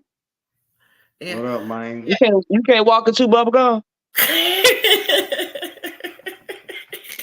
Yeah, no. Well, who gave you your license? Give me a minute, 312. I'm parking. You got your license off the 9. Shut up. Shut up, 312. Oh, that's get it from Harold. Because baby, if you can't park and talk at the same time, baby, you shouldn't have popped in. 312. Okay, we're gonna be quiet because I don't want you to tell your cop. Okay. Wait, hold on. 312. I'm echoing stuff. I know. Let me get out the car. Oh, okay. Let me get out the car. I'm echoing and shit. You sound like you at driving school. I miss y'all so much. Oh my God. Well, you must have just got out the road, the school, the book of school, the drive on the road. Hold on, I'm parking, I'm echoing, I can't, what? 312. Fuck you. Yes. Okay. Give me a minute. And you still parking? Boy, what you got? 18-wheeler? He don't know how to pick that apart. He's still practicing. You ain't never finna be practicing parking. You know how you keep going in and out, in and out. Baby, you got your license off the 9 in the dark. Keep hitting that curve. Baby, he got them license off the 9. He had to, or Harold's was passing out. Okay, hold on. Let me go out. Let me go out and come back in. It shouldn't be still echoing. That means you got your other one going. You got the show going, and you popped on the live. You probably got that going. He did the same thing last night. Was it last night or the night before last on JoJo? Probably got the show going in the background. Yeah. Baby, he's been killing me with talking about I can't park. Hold on, give me a minute. My clock has changed to another number. How many more minutes do you need? The seconds is going down. You funny. Baby. Well, y'all just make sure if you see JoJo, Mr. Larry, or Sir Miguel, I won my battle. Wow. Okay, so if I'm trying to get somebody's attention, am I supposed to at them or hashtag them? You at them, but they not on. If they're not on, you should have. Did you add them or you just put their name in your thumbnail? I put their name in my. You just put their name in the thumbnail. You should have at them, mentioned them. No, I said it's still. But they just, today is Sunday. Yeah. So it's still doing it. Larry probably having family day. He'll be on late at night. He'll night walk. Well, I don't even think Larry is probably subscribed to me anyways. And I tried to call my brother JoJo, and he went to voicemail. So he probably was asleep because he was up. I think we stayed. They was up through the night, wasn't they? Yeah, we stayed up at, I think about 1 o'clock. Yeah, I couldn't get on because I had to be quiet. You know when you got to be quiet in the house. What's going on? Right. I couldn't get on. I had my earphones in, but before I knew it, I was asleep. I was out. I went to. We had a gala yesterday. A black, white, and silver gala yesterday. And the day before, it was just to meet up, and just to meet up and mingle out Friday night. Saturday we had a gala. Today was the picnic. Here he comes. Huh? DD, wow. Is you still echoing? Did you take yourself out of the YouTube? I took myself all the way out. I don't think so. Okay. Yeah, I think What? I don't think Why it's your still face still echoing. up in there? You sound fine to us. Right. Really? Yeah. He wasn't echoing when you were saying he was echoing. He heard the echo on his side. That was him. Was you talking to us through your car? It's still. Are you talking to us through your car? No, it's still doing it. What you got? No, 1990 headphones? No, I wasn't talking to you. You keep. Can I talk 312? No, I wasn't talking to y'all. I wasn't talking to you through my car. Okay, well, why you got your thing playing in the background? I was hitting the link. Well, right, but was you watching it first? Were you watching her first? You had to watch her turn her on first in order to get the link. Right? I was when I took. You cut it off? Right, and then I hit the link. But you're not echoing on us. I don't know why you hear the echo. Right now, I am echoing. I hear myself. But we don't hear it. We don't hear you echoing. We don't hear you. Honestly. Now he done went out again. Can you mail him some oil? Somebody, please. I don't go on the south side unless I got to pick up a family member. It's a south side thing we just don't understand. It's something about it. I ain't gonna ever understand it, and I'm not trying to work my nerves to understand some of those people come off the south side. I have family members that I don't understand, so don't take it personal. Oh my God! Well, south side must be good because that's where Obama's from, right? So he is from the Obama is from Hyde Park. Everything over there clean and smell fresh. You ain't walking on the 9 smelling shit fresh. Nothing. They cut their grass over there. They clean the ground. They wash the pavements. You're not smelling piss when you wake up, or somebody that took a dump over on the left to the right, or the alcoholics pour their wine out. You're not smelling that in Hyde Park. Okay, that's where Obama and them come from. So you got big houses and nice lawns, and when you open your window, it smells fresh and not evil, the devil, and everything. But what don't belong in your house? Yeah, it's not none of that. The whole South Side is not bad, but that damn 9 on down, baby, is something else. Now, I noticed when he came on, you know how you got that recording button under private chat? Right. It lit up 1. So that's him. That's why he hear echo. Ding dong. So when he's recording it, yeah, because it's telling him he watching too much of it. That's what he needs to take off.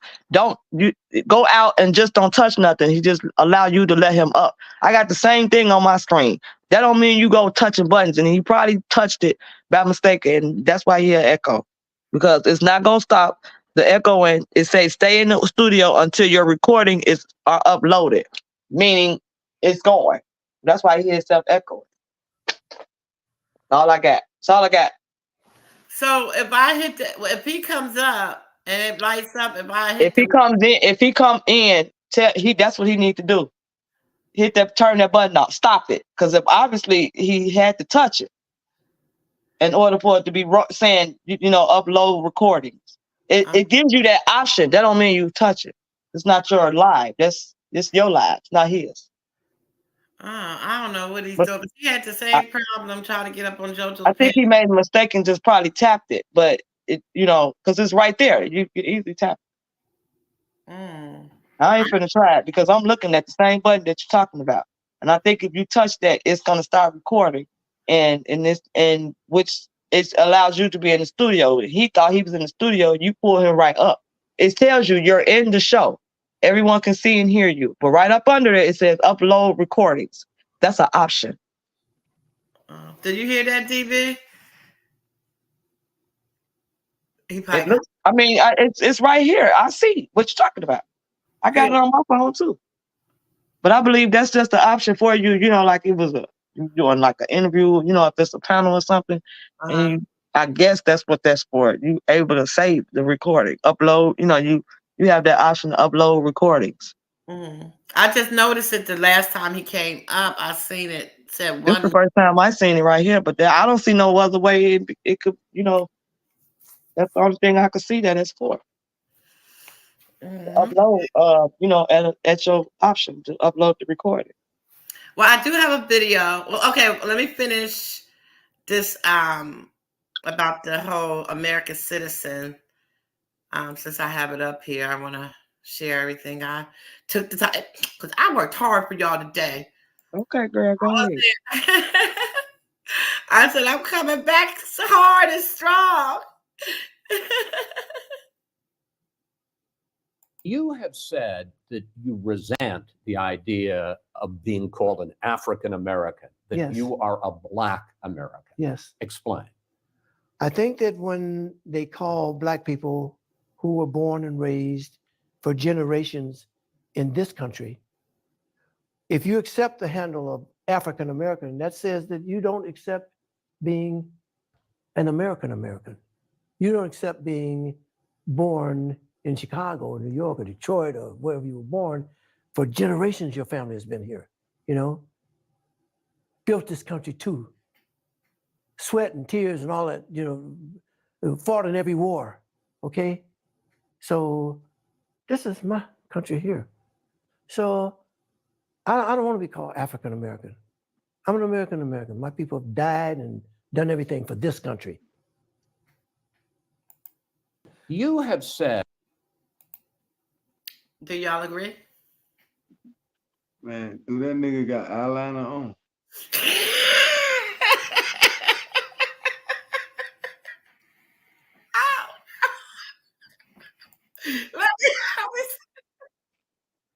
Oh my God.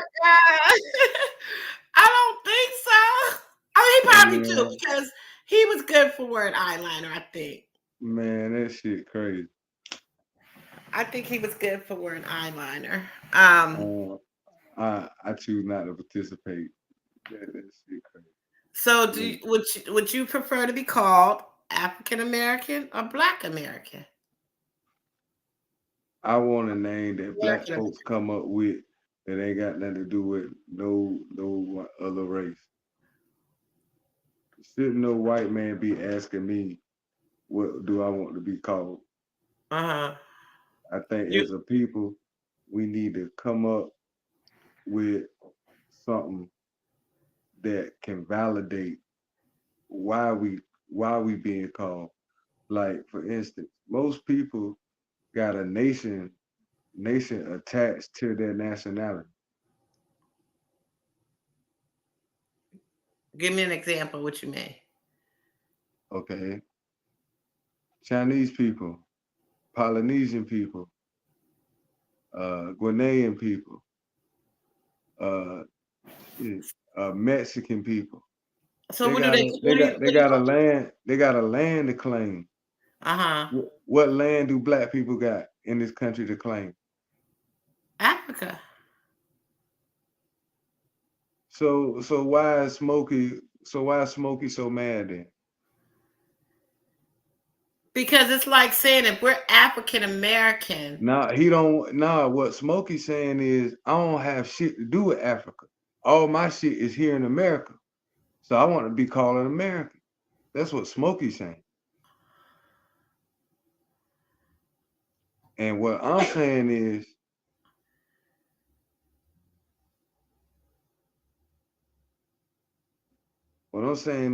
as a people, we need to be in a space where we can dialogue about what land we can claim so we can attach that name to what we want to be called. Because if we look at every other race that's being respected, especially in as far as trade and the international, they have a land to attach their name to. Mexican, Mexico, China, Chinese, and so on and etc. So what I'm saying is, due to a lot of our history being buried and being manipulated, we don't really know that Black people's history in this country pre-slavery. So that's why when JoJo was asking on his channel one time what would be more important as far as reparations, what would reparations look like to you, Kim? I said, fuck that money shit. We need to put priority as far as identity. We need to put that number one. Tell us who the hell we are for real, because you suppressing it. Like it's been systematically suppressed to keep Black people history hidden from us pre-slavery as it involves this country. Right. And so we need to dive in that way. And I feel once we do that, we can come up with a name amongst our people after knowing the proper history pre-slavery of exactly our role in this land. But pre-colonial construct. Were there Black people here? Oh, really? They were? Okay, let's learn about it. But for some reason, you can't go to a regular library and find this shit. And you do have access to Google, but that's still gonna take you so far. This is an ongoing thing. Wanting to know who you are should be a passion to every Black person who can't identify with Africa. It shouldn't be a problem. I do agree with the old man on that. You shouldn't have to, it shouldn't be a problem with you saying, hey man, maybe my shit ain't starting in Africa. That shouldn't be a problem. Every Black person that's Black shouldn't have to be subject to say, I'm from Africa. That's bullshit. Matter of fact, I think that's a slap in the face to label every Black person to Africa and don't nobody know shit pre-slavery. You talking about Africa? Do you know Africa has 176 countries? That's a slap in the face. Nah, you need to tell us our history. You see what you playing right now, Miss Cookie? They know their history. They know that man in front. You see them preachers right there in them suits? Right. They preach that shit. They know exactly where they came from, where their heritage is, and they think they know ours. And to me, that right there, that ain't shit. That's a little bit of people. That to me, that's a photo op right there. To be honest, I ain't threatening at all with what they got going on with that shit. I know some real killers.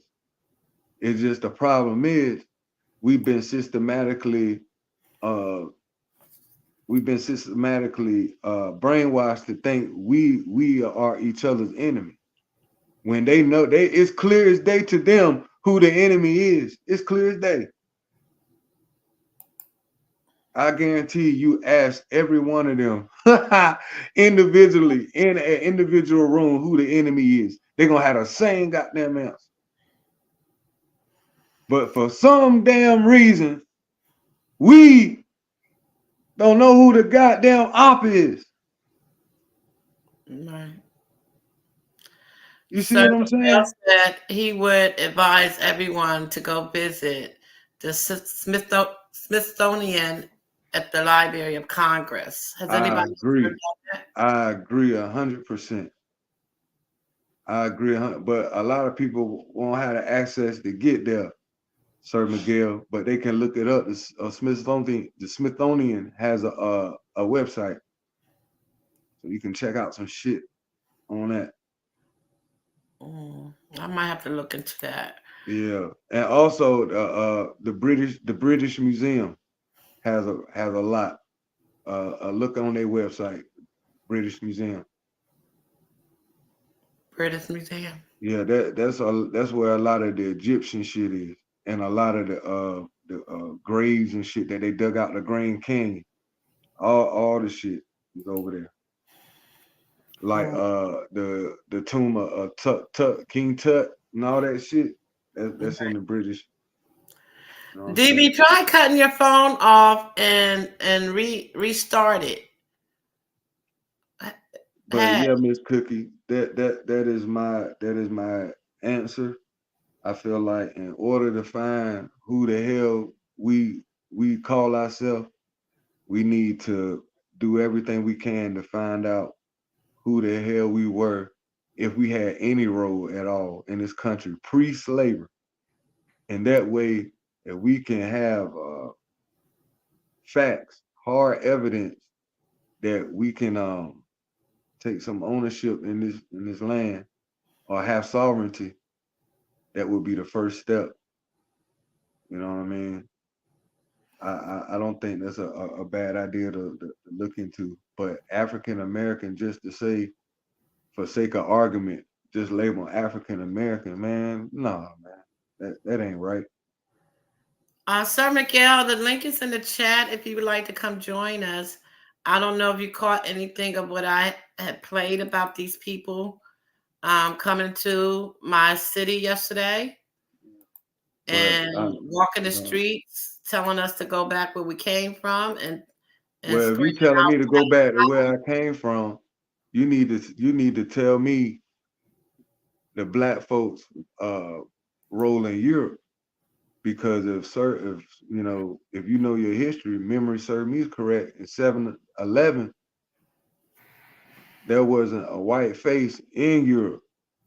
It's what we call the Dark Ages, where the Moroccans came over from Northern Africa and invaded Spain and Italy. And that's what they call the Moors. And those were Africans. See, I don't label a race of people according to their skin color. Right. I don't look at Kamala and be like, okay, she passed the black test, or she not black enough, and all these. Skin color and hair texture has no interest. It has no place as far as my discussion. Right, because you know what I mean? I don't know if anybody remember my niece Brianna. She is pale as you can come. She was a ghost when she was a baby. But you look at her complexion, it's okay. She's mixed with something. But if you look at her features, or you look at the texture of her hair, she has beautiful hair, but it's thick and curly. It's not no straight, wavy. It's not straight like white people. Her dad is Puerto Rican and white, and her mom is black. And she's very, very bright looking, but she got some kinky black pretty hair that when she washes it, it waves up, get those tight curls. And she hates doing her hair, when she flat irons it, she's like, enjoy it while you can, because it ain't gonna be like this forever. So you're right when you say that. You can't go by what they say, the drop. You got a drop in you. Yeah, I think we all do. Blessings, Sir Miguel. Welcome. Good evening, everyone. What's up, man? Vicky, Kimberly, 312. What they do? Good evening, Sir Miguel. Thank you for watching my channel. Absolutely. You catch the good ones, I tell you that. You let me know when it's a good one. Oh, for sure. For sure. I don't know if all of them be good, because you let me know when it's a good one, because you comment. You got something to say, I mean, at the end of the day, when you put stuff out there for people to recognize and see what's real, yeah, then you got the speaking. That's all I be doing is I just share it. If it's bullshit and nonsense, ain't no reason to comment on it anyway. Just move along, and move accordingly. Right. But one thing I do want to say, man, Smokey need to wipe off that goddamn eyeliner, man. That shit. You not too much on Smokey Robinson. You can't help it. He aging backwards. Okay, it's a lot of people his age. If they under the ground, they ain't looking right. They look like they could be under the ground. I understand the makeup artist that's put it on a little too heavy on that particular. But you also know that he's under a whole lot of light, right? Yeah, man. God damn. Not too much on Smokey Robinson now. I love Smokey Robinson. He's one of the authentic ones. He's so smooth with it. Great ones. I see, but God, please. Did you see that video, Sir Miguel, with Smokey said? No. Do you think that being called African American or Black American, is it a difference? Truth be told, I'm even trying to move away from. I'm sorry. I'm trying to move away from the word African American and Black American. Is just American for me, as far as I'm concerned. I got so many different cultures in my family. I don't know what race I am. And I think, like Kim said, and some of us know what it is, but a lot of people won't accept it because they don't understand it. And the reason why they don't understand it, because their minds have been blocked and been damaged with the word Black, the word Negro, nigga, so forth and so on. But there's a gentleman, his YouTube channel, I think it's called Truth United.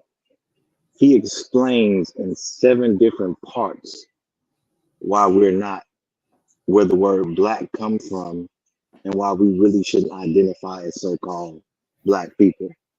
And I would encourage any and everybody to go check it out. I think I'm on part 4, and it's very interesting. But also, I would encourage people to go and read or purchase Ivan Van Serter's book, They Came Before Columbus. It speaks a lot of where we come from, how we were already here before these pale folks, came into fruition. And you got to keep in mind the word white really didn't come to play until I think like either the 16th or 17th century. So prior to that, it was based on nationality. And of course, when you come in somewhere where you say you found it, but you can't find something with people already there. Right. What you did was you took the very same book that was written by our people, flipped it, and took advantage of it to say, obey your master. You flip those words, basically making you master and not the true master, the true savior who was God. And you flipped it. Because at the end of the day, if we so-called came from Africa, keep this in mind. I said this in high school and I got in trouble for it. I said, how can you bring people from another continent to another continent? The soil is different. The land is different. How would they know what to plant or what to put in the ground to grow? They wouldn't know because it's a new land. It's a foreign country. So they wouldn't know how to grow crops. They were already here. Right. But I can say that conversation for another day. Wow. You have to look into it real deep, because you can't go somewhere and all of a sudden know what the land is, how to fertilize it, how to use it in order to grow crops that's different from where you came from. That means the very person that so-called brought you here didn't know how to grow food either. Right. Mm. But who am I? I'm just a regular dude.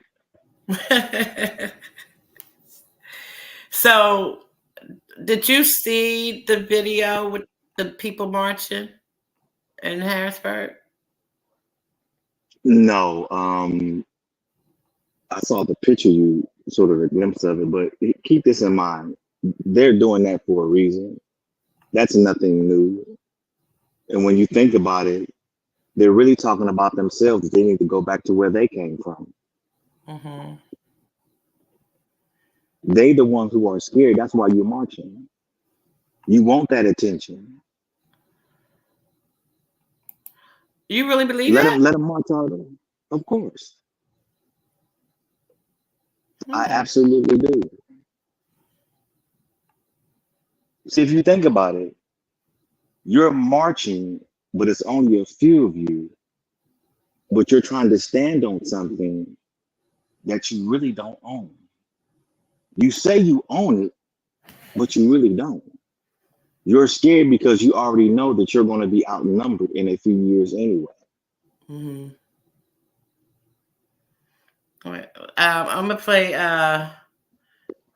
Kimberly's favorite video again. You resent the idea of being called an African American, that Yes. you are a Black American. Yes. Explain. I think that when they call Black people who were born and raised for generations in this country, if you accept the handle of African American, that says that you don't accept being an American American. You don't accept being born in Chicago or New York or Detroit or wherever you were born. For generations, your family has been here, you know, built this country too. Sweat and tears and all that, you know, fought in every war, okay? So this is my country here. So I don't want to be called African American. I'm an American American. My people have died and done everything for this country. Do you agree with that? To a certain extent, yes. To a certain extent, no. And the reason being is because, notice what he said. We built this country. Truth be told, this nation was already built. It had little nations within nations. But can I say something? Go ahead. Can I say one thing, Sir Miguel? My speculation on what he was referencing to as how this country is moving around is because of us.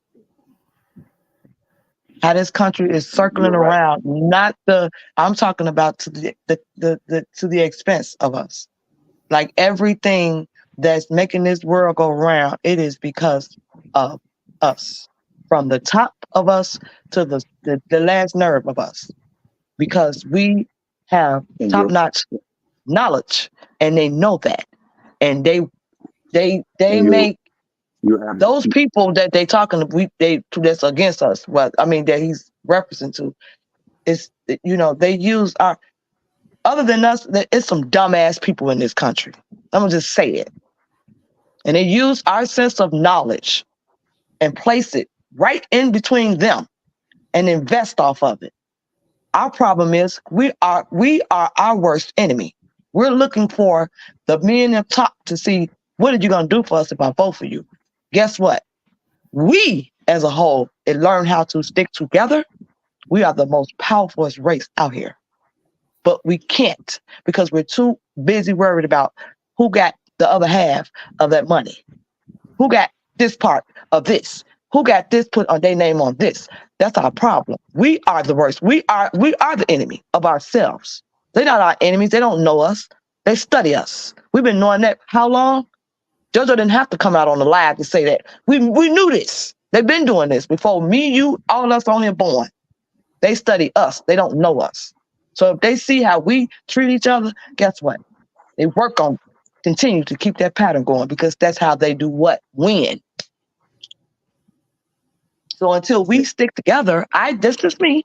I think if we learn how to stick together, the same way we can get on these panels all over the world, not just here, all over the world, we learn how to stick together and come to a common ground to get things changed. It can work like that. We can't expect things to change if we don't start. We can't expect them to look like they helping us if we're not helping us. These are our communities. These are our blocks.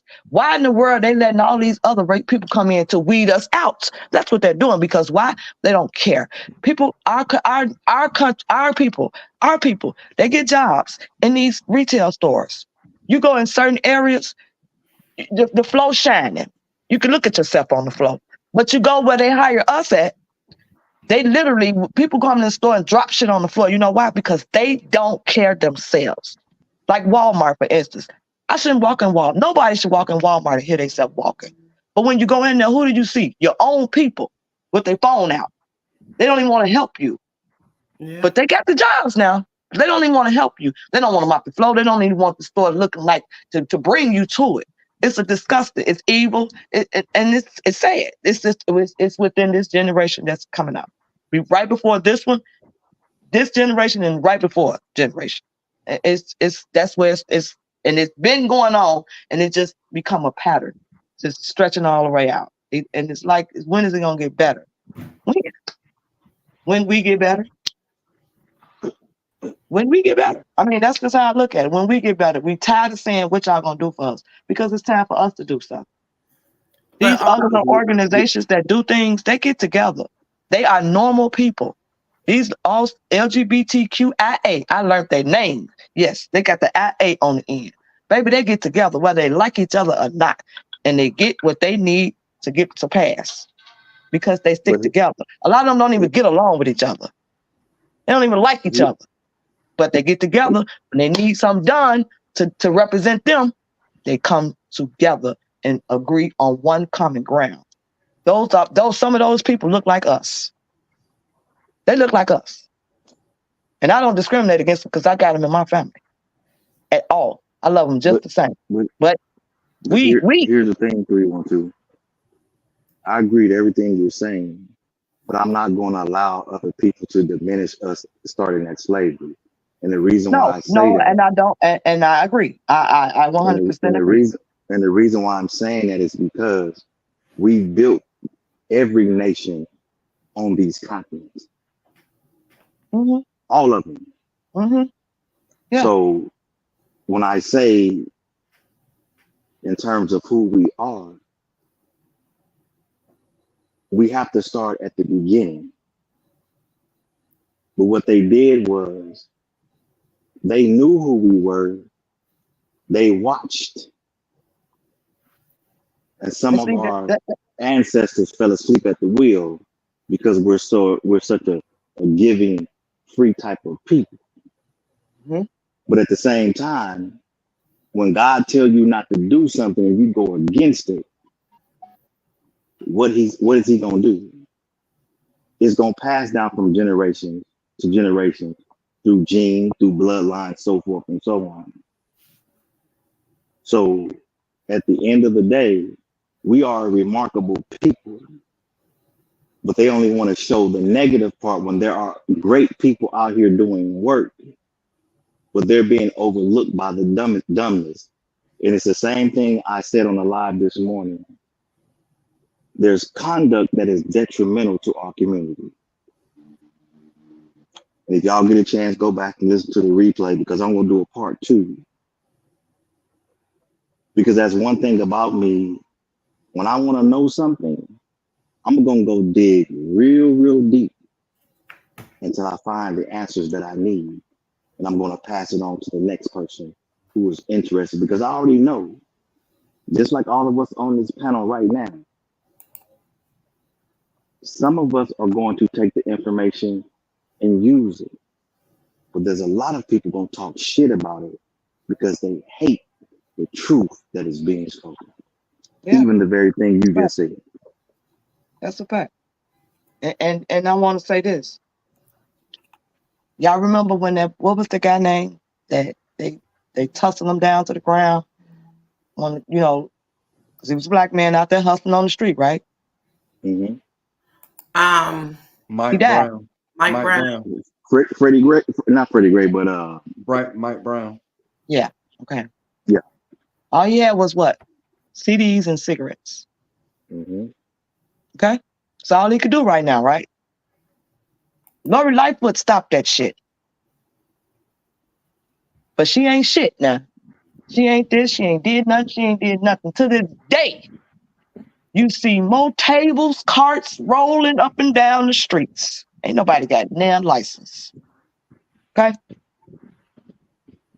Porches, folks got candy stands everywhere. Loose squares. Okay? She stopped that. I didn't sit on a porch and then took 2 phones outside. And this has been when we were all doing what we was doing for the big homie, right? I used to take Larry outside. I told y'all, because Larry gonna tell it all. And I used to take that nigga outside with me with my phones and sit on the porch and let it roll, right? I didn't sit on the porch and watched from down the street from the police station. Literally. They hustling hard. Police ain't worried about that. Long as they ain't fighting and throwing no bullets. Okay? So I said that to say she has done some things to whereas leave us alone. You know, we're not harming and killing nobody. Leave us alone. Pretty much. The man hustling. Now you ain't finna find nobody police slamming somebody down to the ground because they selling a loose cigarette. It's not happening no more. Some small things, you know, that they made a big issue because people lost their lives, like Mike Brown, and all he was doing was hustling, you know, to feed his family. That's all he was doing.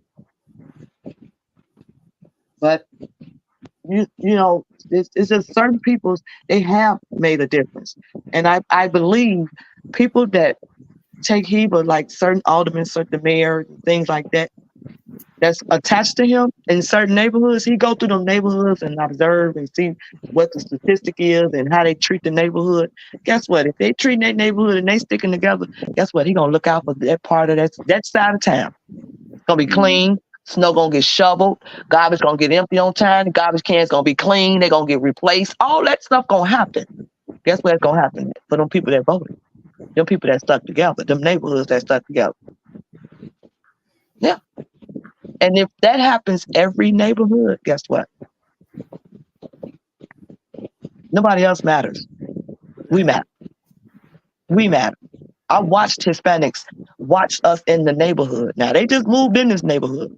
They watched how we just picnicked out all day in this hot weather. Nobody wasn't fighting. No one, no bullets flying. Well, none of that. But you're not going to see that on the news. You're going to see the good times that go on through the neighborhoods on the news. You're not going to see that. You're going to see the worst of it because the plan is always to weed us out. Make it look bad because every time we see them, it look bad. They make themselves look bad. You know, just Amen. we got to do better. Amen. Amen. We got every neighborhood, every block, every city, every neighborhood that got a group of us, 10 to 12 or more. Every older head, because somebody got to start it. All it takes, all it takes is for somebody that's trended. Once you start it, there you go. It's going to take off. It's going to take off. But you got to keep it going. Very Keep true. going. It's just, you can't put a pause to it because that's when stuff conflicts. That's when stuff happens. And then it gets worse, and worse. Like Cookie was saying about, well, I thought the South Side was good. Obama come from the South Side. It's different sections of the South Side. It's different sections. My cousin stayed and looked like the rich town of the South Side. You think that's gonna make me go sit over there and chill out with her? No, and no. I don't give a damn how clean it is out here. Y'all stay on the news more than the anchors. No. I'm still not going. She stay in a nice neighborhood where it look like the whole block is older people. You know what I'm saying? Property owners own their property, keep their property up, keep the grass clean. You ain't smelling, somebody else's urine coming through. None of that. They ain't smoking weed, none of that. But still, you go 3 blocks up, it's all of that. So, what you do? Stay away. That's what I do. Stay on my end. Yeah, I'll stay on y'all end. Catch me in the daytime, baby, because you won't catch me at night. I have a video I want to show for y'all brothers, and I guess depending on how you look at it, I guess females can get something out of it as well. I would love to know with Sir Miguel and Kimberly MDB. Think about it.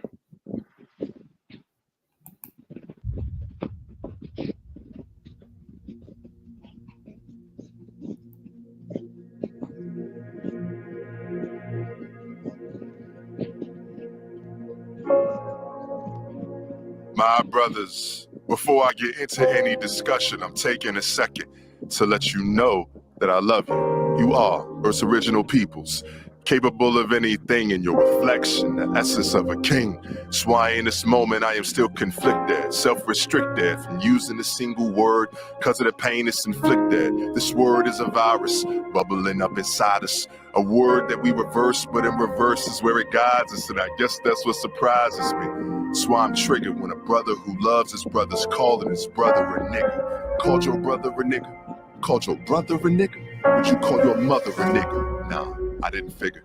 And the fact that you won't use it, what the woman gave you birth, is what makes the explanation that it's harmless even worse. If it's such a loving term black people have accepted, why won't you use the term with the woman you respected? I mean, I've been a lot of places. There may be something I'm forgetting, but I've never seen it used at a wedding. Eyes locked, holding hands with your significant other. Would you say the N-word to inspire your baby's mother? Tell your daughter you love her. Tell your grandmother and grandfather this is the freedom of yours they fought for. It's fine, because we say it all the time. Y'all say it's fine, because we say it all the time. You say it's fine, because we say it all the time. They call us niggas while picking cotton. Want your cotton picking mine? Best believe I used to use it. I said it with ease. On second thought, dog, I abused it. I had a disease. I told brothers that we should lose it. Brothers disagreed. They said it's a term of endearment. They be like, nigga, please. So I'm calling my brothers niggas, not calling my niggas brothers. Hold up. Why's the only time we niggas with each other? Brother to brother, are you afraid others will judge you if when you see me, instead of nigga, you just said I love you? And it's a complicated history from movies, music to comedy. Black entertainers said the word with love and affection, but it's become a mystery through movies, music, and comedy. Other races abuse turn black wounds into an infection, and we fight for the right to sing. But we're not fighting for a future that determines if it's really right to say. Who am I to say enough? Who am I to bring it up? Who's this nigga asking you niggas to give it up? I am. One of your brothers is the reason I'm invited. I am a man that speaks the truth even if you don't like it. I am aware that transformation happens in phases. The first step is the awareness there's no benefit to say it. Screw acceptance. We go from it's okay to it's outrageous. Cause they call brothers niggas for they lock them up in cages. They call black fathers niggas so they can't make better wages. So I'm only using words that bridge a brother to his greatness. My camera reel was broken, but now I get the picture. There's a much bigger audience using the word nigga. So when I say brothers, it's brothers of all persuasions. My brothers black and Latino, Caucasian and Asian in every city and state. Every country and continent. The N-word is a problem all over the fucking place. And words like nigga live in all genders, races, religions. A word you may feel is freedom, for someone else is a prison. So what I'm trying to teach you is a lesson I was given. The words that you choose, words you abuse. The words that you use create the world that you live in. Nigga means ignorant. Doesn't make us better men. Can't put it at the end of your name to go practice medicine. It doesn't make you richer, healthier, or blacker. It does not improve the chances of making Black lives matter. And if Black lives matter, my niggas, here's what I'm asking. Why would I call you nigga when your righteous name is Black man? Originals, brothers, sophisticated or gutter. I am only using words that will show my brothers I love you. And the love runs so deep, I am willing to take this sand for the brothers that will sit and try to make me the villain. I'm a tattoo remover here to get it off your chest. It'll sting a little bit, but this is my request. I am asking you to rethink your words. I'm not calling you out, I am calling you forwards. Stop using the word nigga. What to call your brother other than the N-word is only one thing. If that man's really your brother, only thing that you should call him is a king.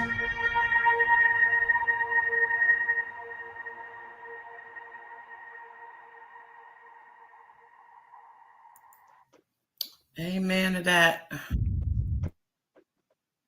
Credits to Ilana Van Zant.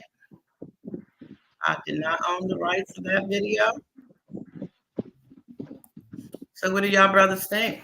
Do you agree that we should try not to use that word, even though we The claim that it's our word? the original word that really comes to mind is the word negus, which means king, which is Negds. And he's absolutely correct that we do need to stop using the word. I just had a conversation with my daughters not too long ago, because I was sitting there listening to them talk, and I said, every time y'all talk, a nigga come out of y'all mouth. Every word. And I'm sitting there saying to myself, enough is enough.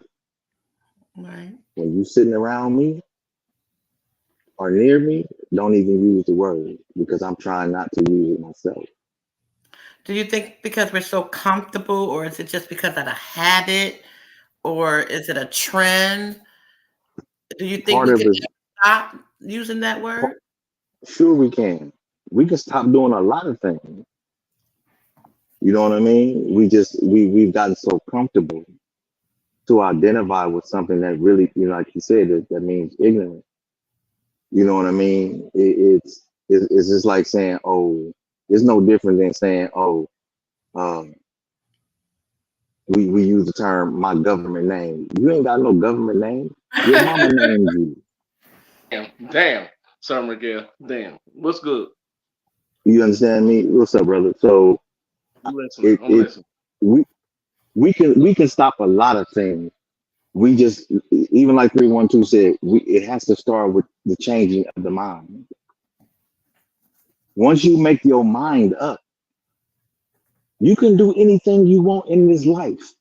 You don't have to depend on the government. You don't have to depend on this one over here. You don't even have to wait. It can take a few of you to change the minds of many. It's no different like they talk about the 1% that run this world. But why is they running it? Because it's only taking a few of them to do what they need to do. Right.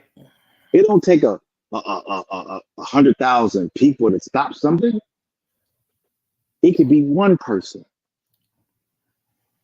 It's no different than things going viral.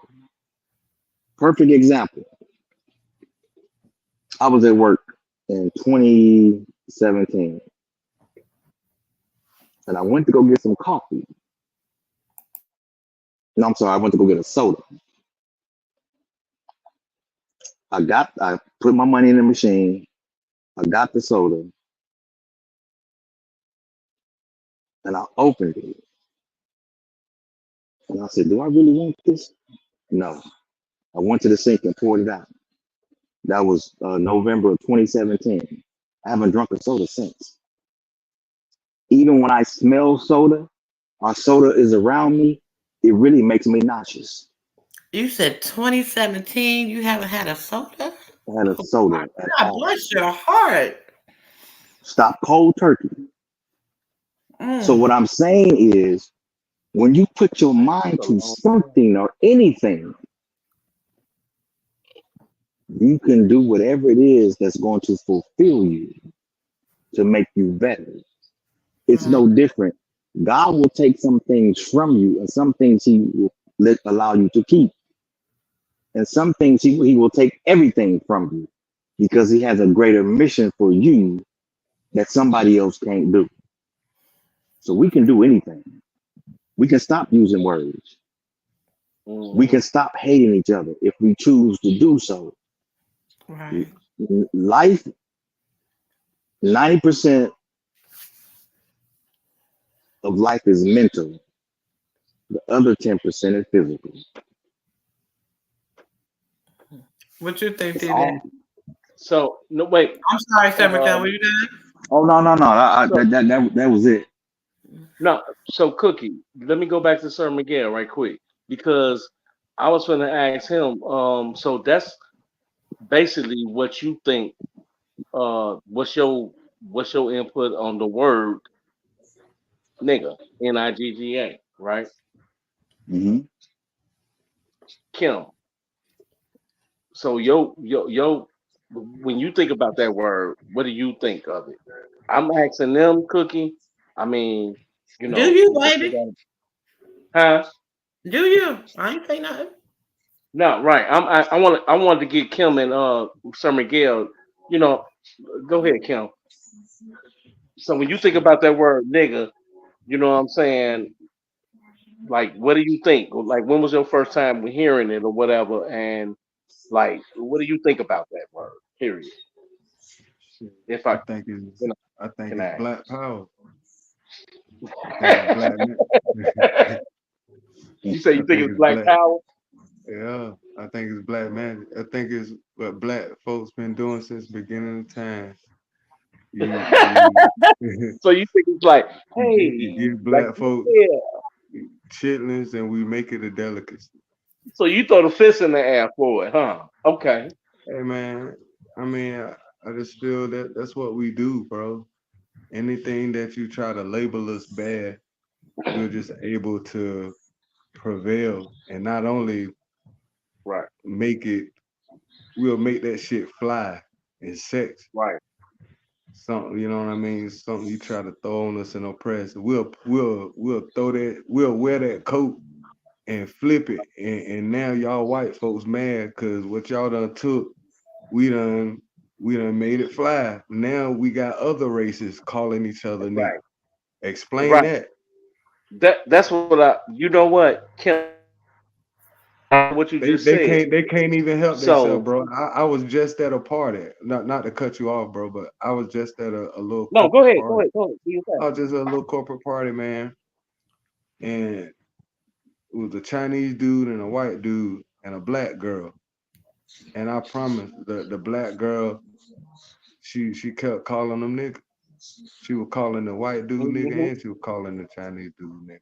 I had a white chick that used And to I do was that to me trying too. to, and it, bro, it just shows you how comfortable everybody has gotten with that Yeah. word as opposed to maybe 2 years ago, 3 years ago. You know what I Right. mean? And I feel like this.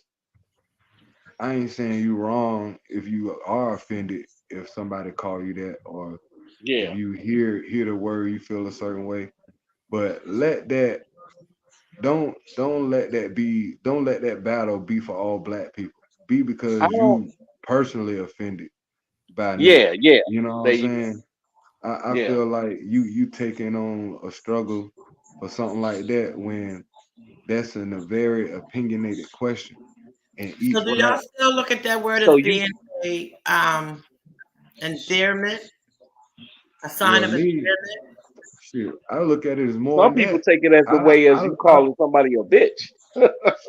well that I feel like that's one of the if we want to narrow down one of the words to describe exactly what type what what what are we as black folks? We ignorant. You don't know who the hell Yeah. you are. Yeah.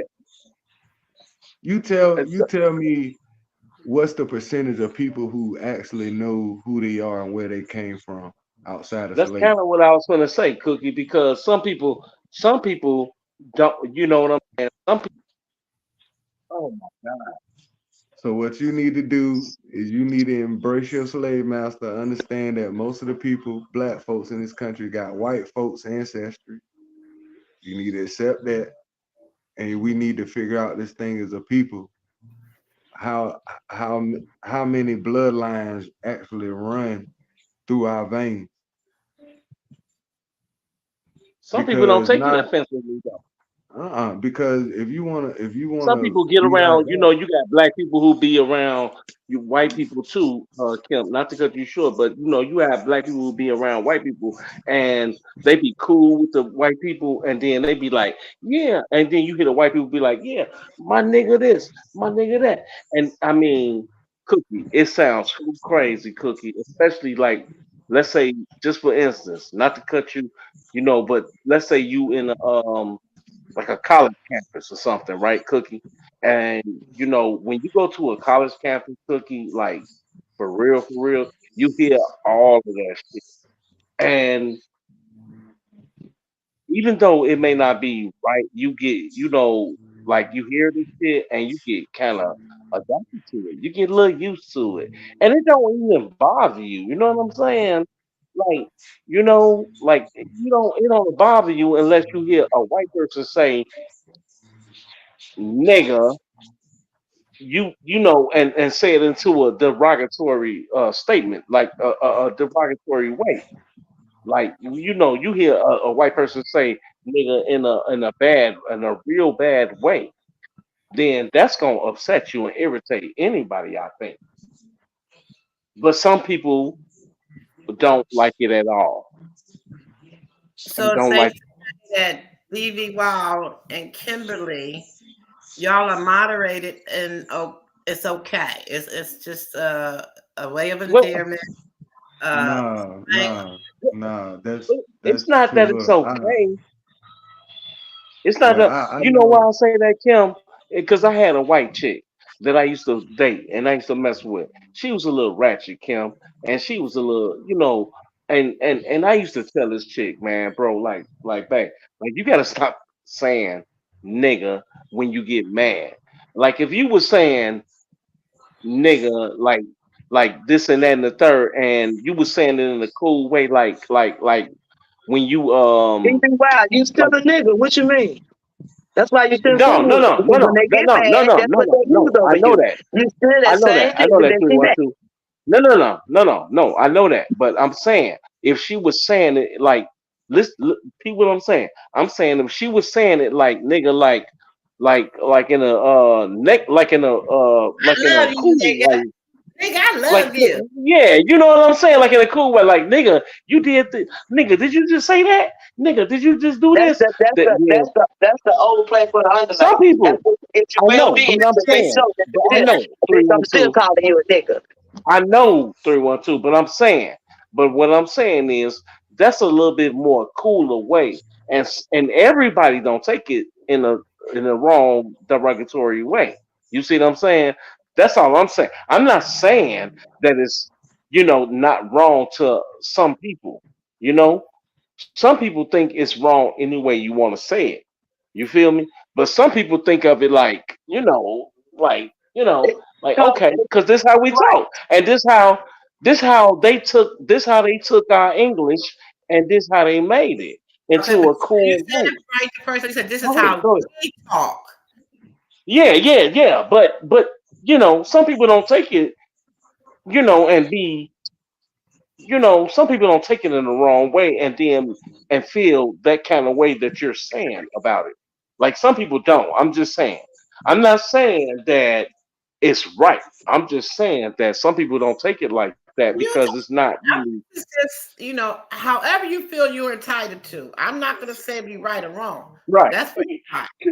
Cookie, a motherfucker walk up to you and Cookie and say, nigga, did Look, you say this that? Then Cookie, you're not gonna take it like that because you're not into that hip hop stage or it and ain't being cool. You're gonna be like, bitch, what the okay. So do you think it's fuck? a Go ahead. difference between if with women? Because I know women probably don't No, use that word as much. no, no, And no. guys, you be like my nigga, my nigga. Us girls, we No, don't that's not true, my Cookie. nigga. We don't do No, that. no, no. No, I don't. no, None no, of my no. friends do Because that. because that's not even right either, Cookie. Because you know what? It's a lot of white chicks. Like I said, it's a lot of white chicks who use that word real loosely because they real cool with a lot of black dudes. You understand what I'm saying? That's all I'm saying. So, But and when it's a they lot of loosely, it's because the person has given them permission that it's okay. permission to do it, right? So imagine if it was a black dude and he used that word loosely around a black chick, right? So that black chick, she might not have a problem with that. You know what I'm saying? Some black chicks don't really, they don't really. Some I'm saying some people don't get into that just as well. They don't get into the just as they don't get into the thing about the Bible terminologies and everything like that. Sir Miguel, you feel what I'm saying, Sir Miguel? Like some people just don't get into it because they don't, you know, maybe they don't understand it. Maybe they understand it, but they don't try to. Maybe they don't want to. They don't care. Whatever the Okay. case may be, but they don't care, so they Okay. don't get off into it. Well, you lost me in And relation to black women because we're I'm black. saying, all I'm saying is, Cookie. Some black women is the same as the way as black men. That's all I'm saying. Yeah, So I know. We're not back talking and about black. forth. We're talking Okay. about when it comes to the other side addressing. I was just saying, as far as black, as, as a black woman, Mm, I never had a white friend come and say to right. me, "My nigga," and I Now know you that's can more. say that. Wait, now Right. let me Now finish. you can say that. Okay, okay.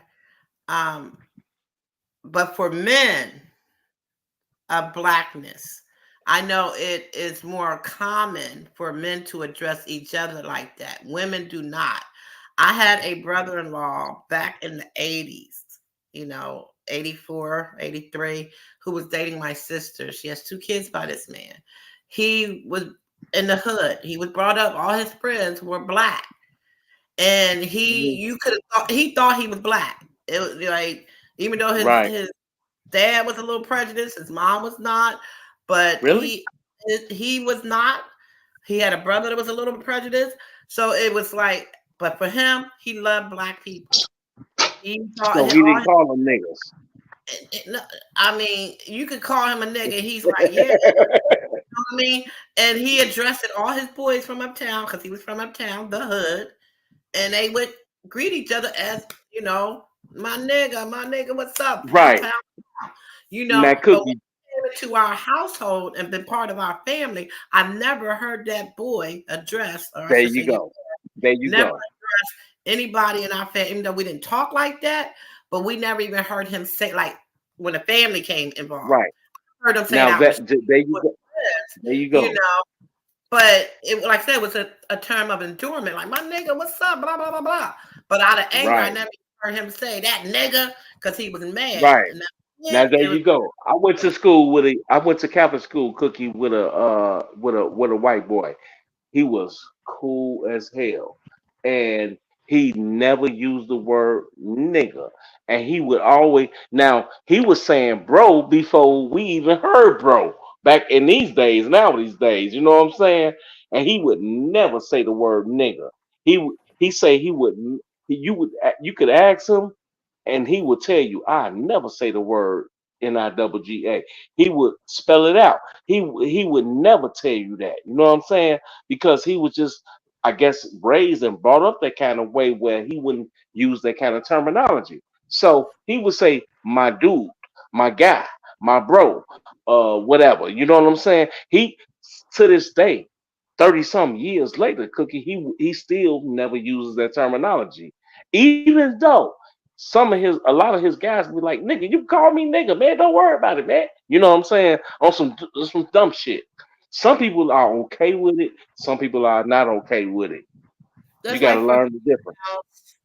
females, I will never, or I don't like if when women call each other BIT. Said, that's my man. I don't think women should talk to each other like that. But there's some people that think it's okay to call their girlfriends that. You know. What do you think about that, Miguel? As far as what DB was saying, is there any? Even though we talked about trying to keep from using that word, do you address your bros like that? You know what I mean? Is there a time It's when it, it's okay? honestly, it is. I've actually stopped using it even in conversations like that. Mhm. Because again, like I said, if you look at the original word, it's called Negus, All right, y'all hear me? Negus, Okay. which means king. But I'm gonna flip it a little bit. Before we start using the word nigga, we used to say young blood or what's up blood, which Mhm. you understand what I'm saying? So Right, right. so look how interchangeable things have gone or Mhm. changed from something that was negative, but we use it as positive. So Right. I'm gonna throw something else. I'm gonna throw something at y'all. Mm-hmm. Where do you think the swastika come from? I don't even know what that is. Would I you say What know you say I the know swastika? word where the again? I know where the It came swastika from come it from. came from the redhead man people. That's where it came Not from. No, uh-uh. it came from the ancient Egyptians. Exactly. I'm just saying, y'all. I gotta slide one in because dude been Right. throwing slide shots at my girl. So, but So if you notice that swastika it's labeled on his side of You town though, talking for about the real. weapon? And the reason why I'm throwing that out there, that's why I stick it. You see where it comes from, but they took it and used it for what? Racial slur. Exactly. When you look at the history of But it, who promoted though? The redhead. But it's actually something positive. But it's yeah, when you really look, when you really read into it, but right. But are you saying that though? You have to research it in order to know where it really come from. But they took that as a tool to use it in the, in the most vulnerable way, as they have done, to call it what? What causes division? Racism. But I mean, yeah, you got to read. That's the bottom line. You got to read. You want to know something? You got to read it. Finish explaining this to me, Sir Miguel. What's that? What you were saying, because I didn't get to full what you were saying. I heard what 312 was saying. What I was saying was, where do you think it comes from? And then it comes from ancient Egypt. Exactly. But they took it and used it for what? Label themselves as white supremacists. Right, but it's a form of racism. As a form of racism. But what I'm saying is, you see the difference? Something that's good can be flipped and used as bad, can be flipped and used for good. And what they have done, take some of our individuals that's easily to be sold, flip them, use their knowledge, and use everything of them to go against their own people. Bingo. Because mind you, the very same people, them pale folks, they treat poor whites just as bad. They treat their own just as bad.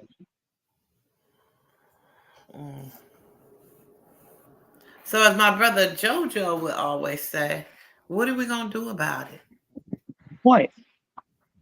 Fix self. That's not entirely true, Sir Miguel. That could be What's debatable. That they treat poor whites equally as bad as they treat blacks. That could be debatable. Oh no, I'm not saying it. I'm not saying in terms of. I'm just saying they treat their own just as bad. Not saying that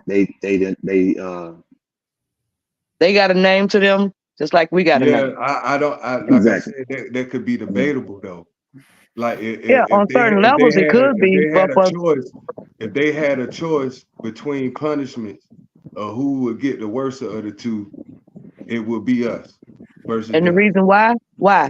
Because why? There's different laws for us than them. Yeah. Number one, I do, but and it's just a statement and a crack. I think they just saying, but it's becoming a common statement that different people use it. When we get in trouble, it's a different law set in place. But when another race get in trouble, it's an excuse put in place for the same crime half of the time, or worse. They can find, just like if just like with the Columbine. I can't think of another one. That nutbag that shot up the school, went home and shot his mama and them up. Okay. Was that first thing they went to? Sandy Hook. Yeah. First thing they went to. What they go to? Not Sandy Hook's. The Columbine man. The school. That was Sandy Hook's. Back in the 90s. You talking about back in the 90s, Columbine. Yeah. The Columbine boy, the boy that his daddy, they took him to bought the gun and took him to the gun range, and him trench coat dude had all the money. They had to stay in the nice neighborhood, did everything. But the first thing they reported, it was about his mental. It went straight to it. Every time. Straight to it. But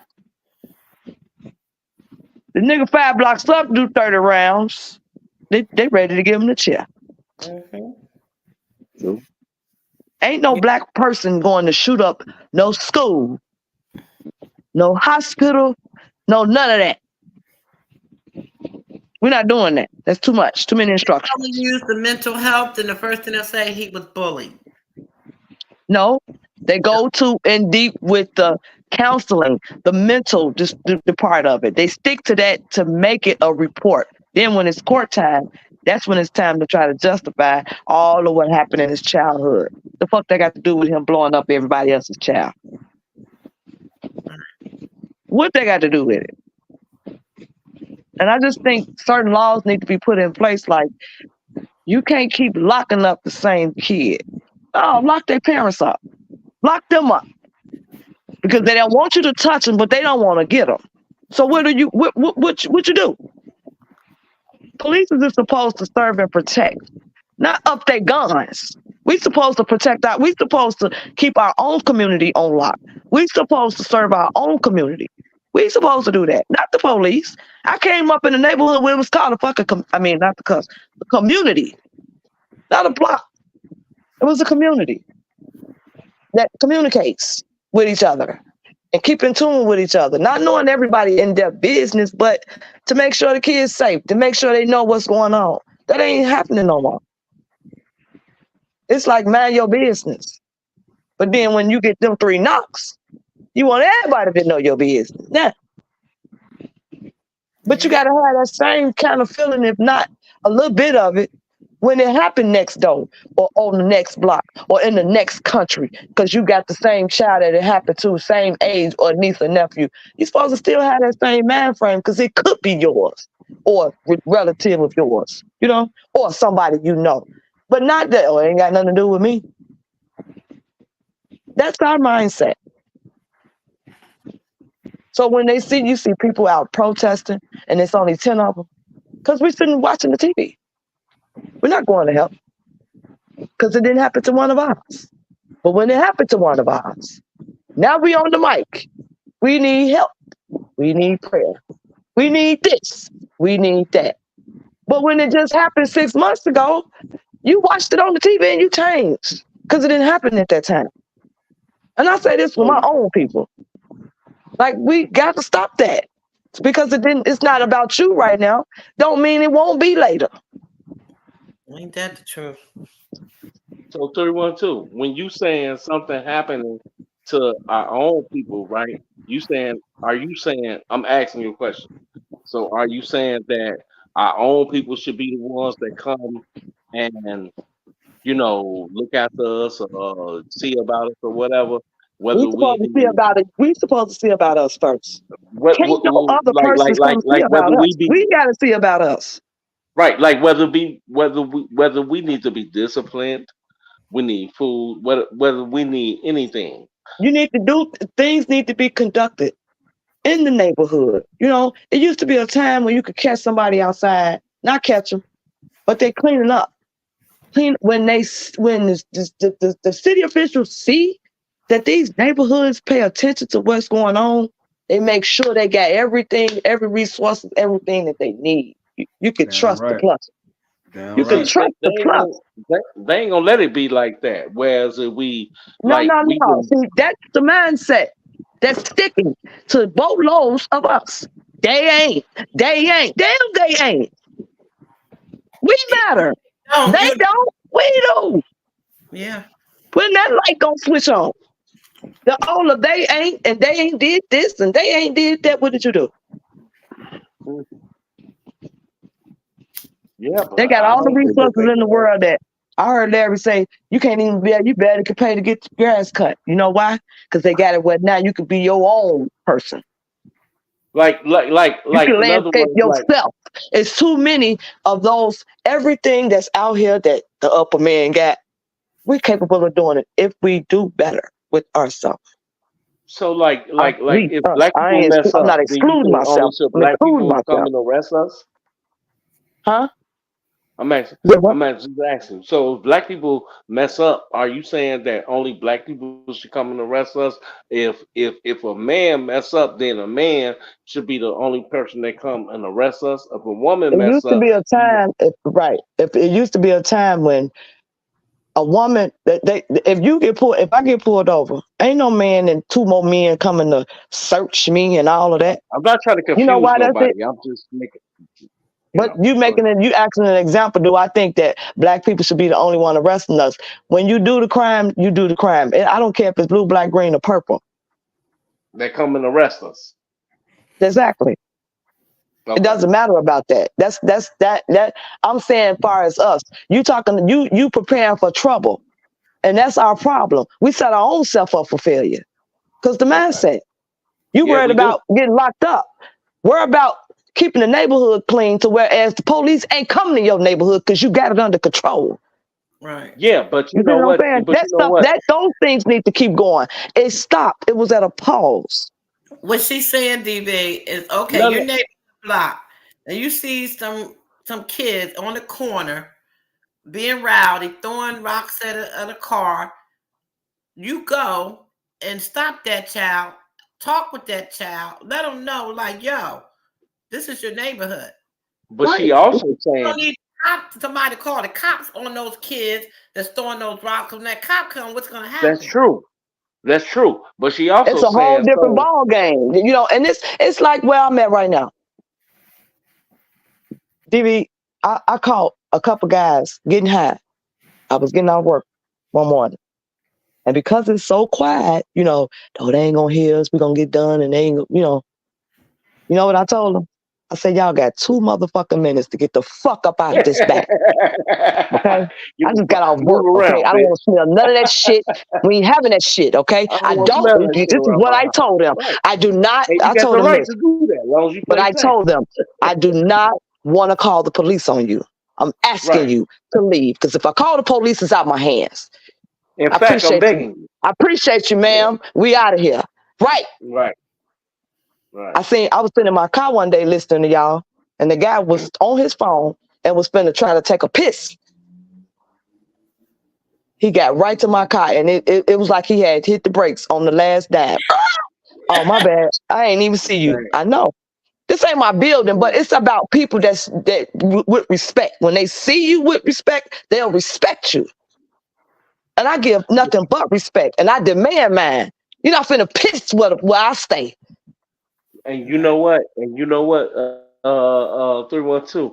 A lot of respect stuff goes back to what um like the live we like Uncle Jojo did yesterday, and Larry was talking about, you know what I'm saying, about the schools and stuff, right? Right, A lot of right. people, that shit went over a lot of people's head. 312. Not trying to interrupt you like that, but a lot of people, that shit went over a lot of people's head. A lot of people don't even understand that It take us what he to was as a village to get it yeah. together. Wait, give Stop me a them from second. closing schools. Yeah, but give me a second. But what he was saying, like a lot of stuff, what he was saying was that, you know, when you go to school, of course, teachers don't get paid enough, right?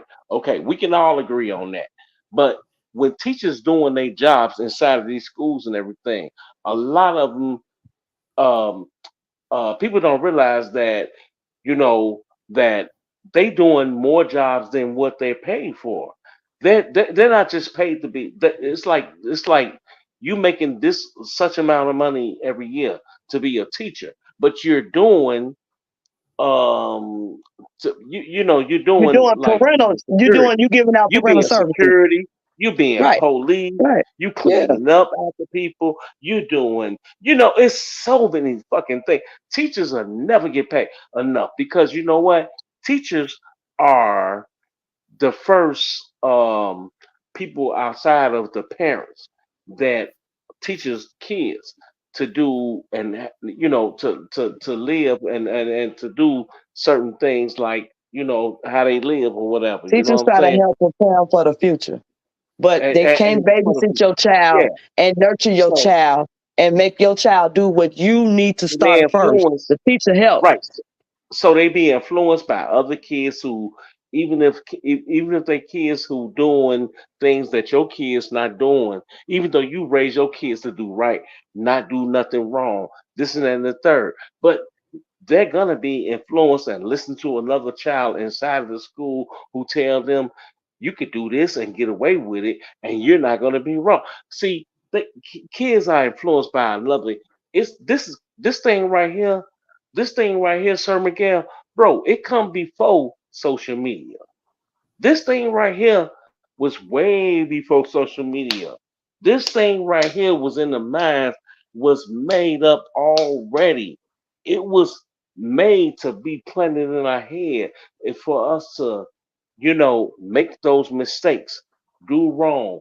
And those who learn from those mistakes, okay, they get a pass.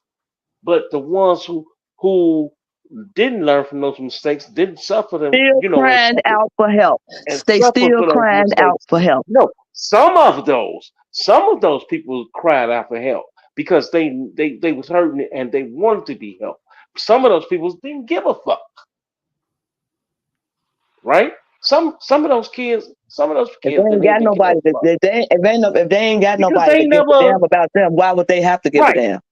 There you go. Because they never gave a damn. Because they don't give a fuck. Because they never had nobody who gave a fuck about them. And where So does that the way start? that they feel, Where does that start? that makes them feel like, hey, I shouldn't give a fuck about nobody else either. DB Wow, where does Okay. it start? With the parents, 312, No. at home with the parents. Thank Yes, it that's does. all I need. And the That's all I teachers. needed.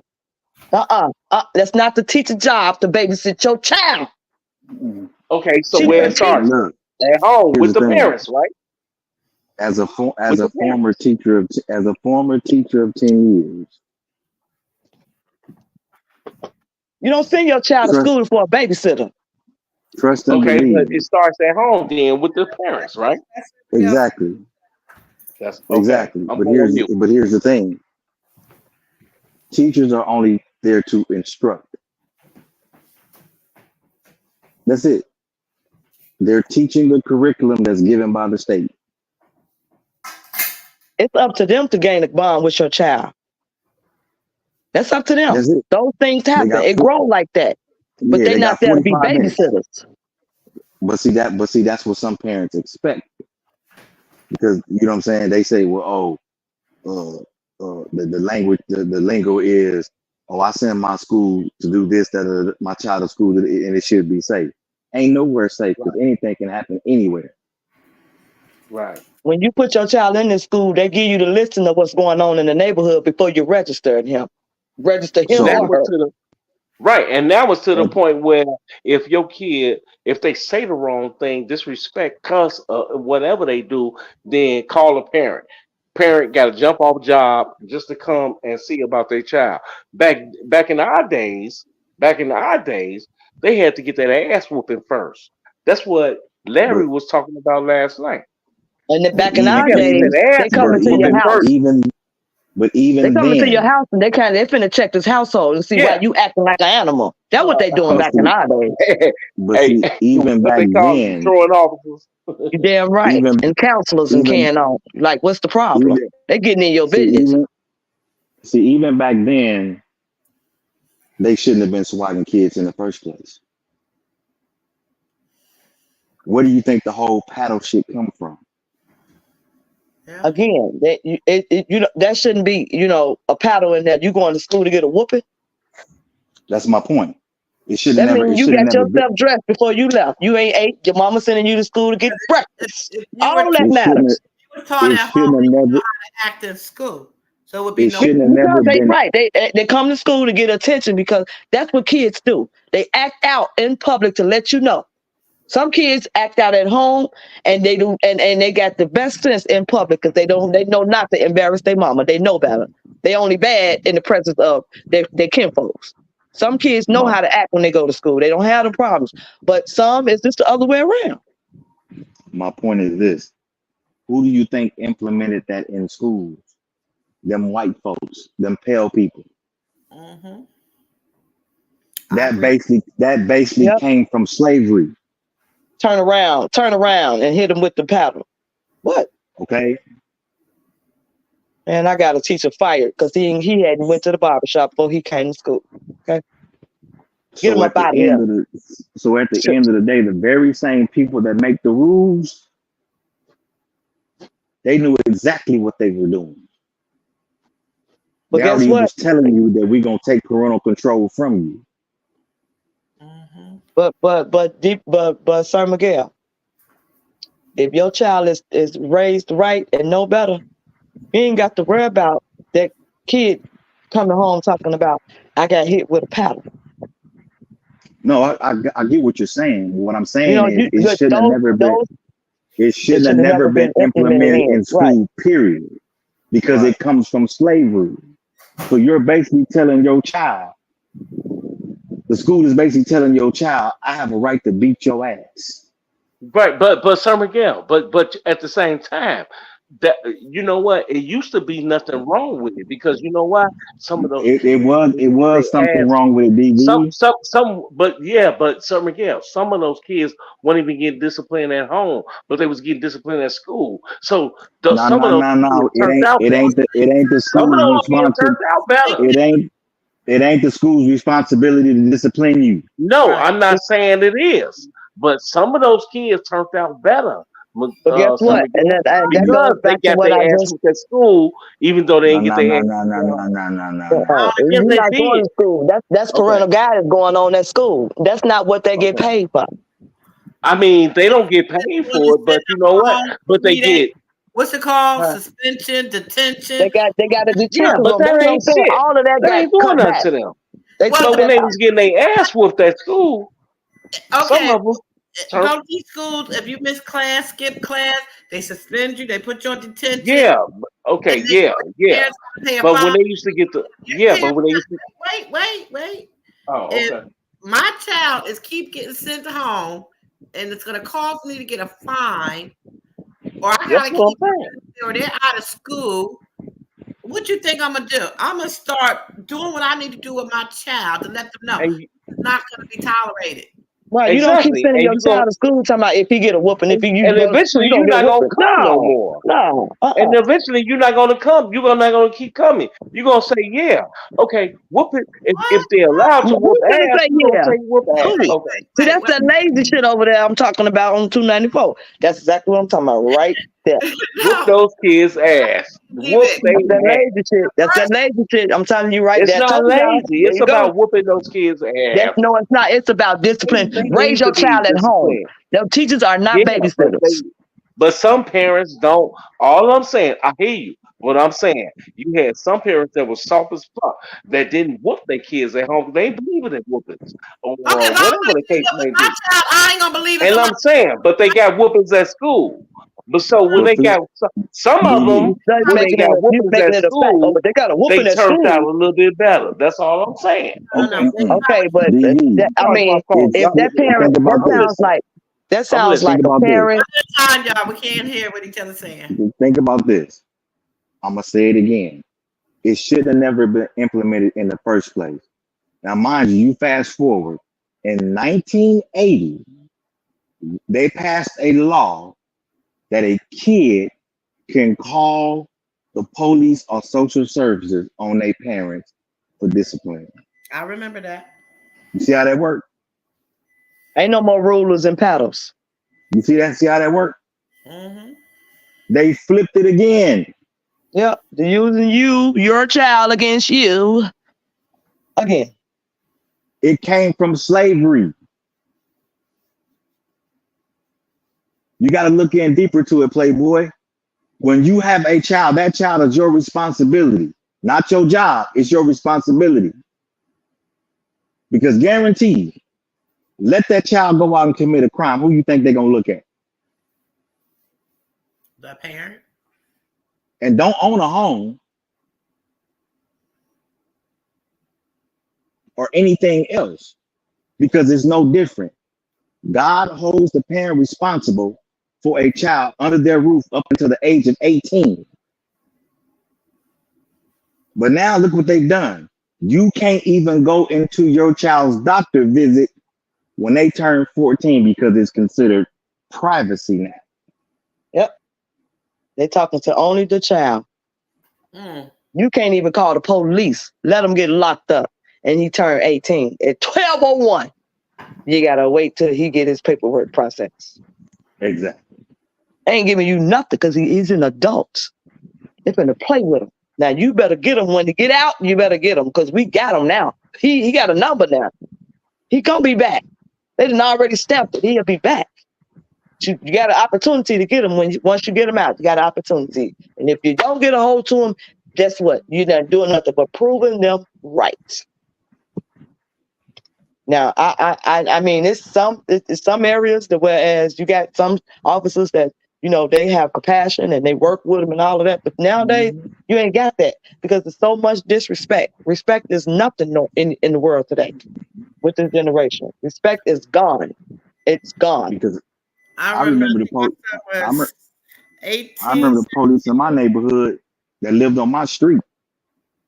If I did something out of character, they come and knocking on the door. Mr. John. I remember I talking about 17, 18, and you know how they drag race on this one strip, and he knew better. They don't play. Pembroke don't play. And then him and his friends got stopped doing that drag race and stuff. And I get a call, and it was a female cop.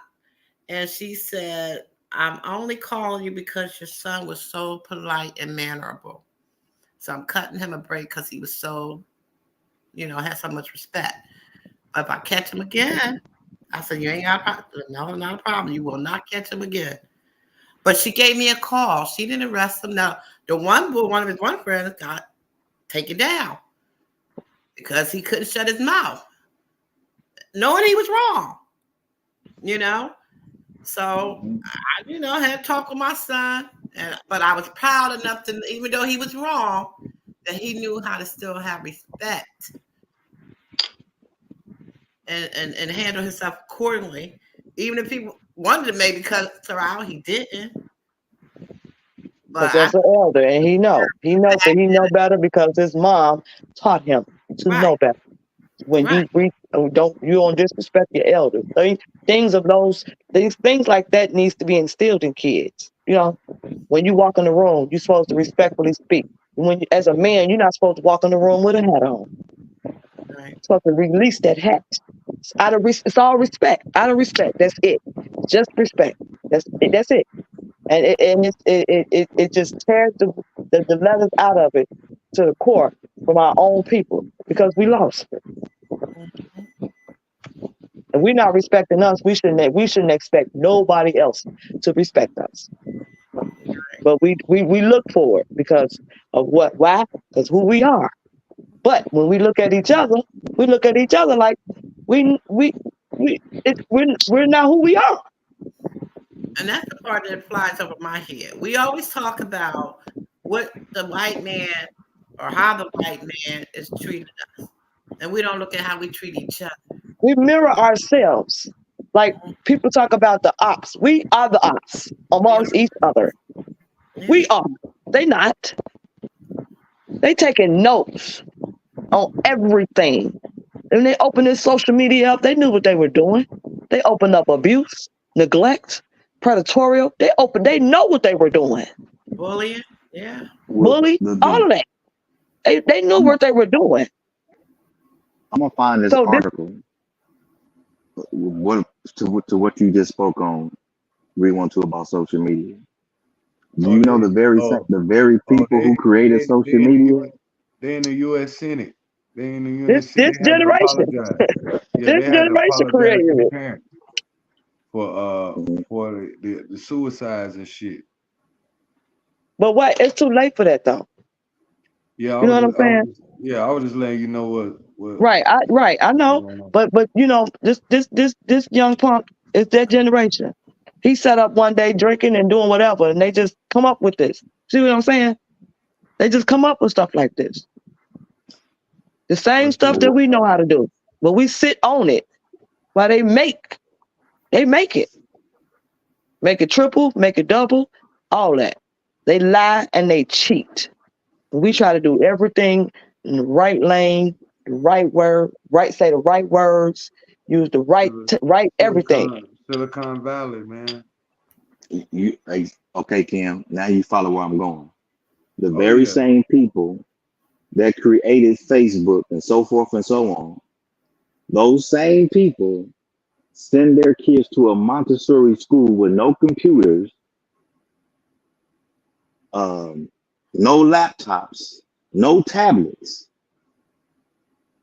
They go to school teaching them the old way, planting, building, agriculture, and so forth and so on. Engineering, all this Right? great things. So what they're basically telling you is, we know something's coming, but my generation of kids are going to know how to feed themselves when that time does come.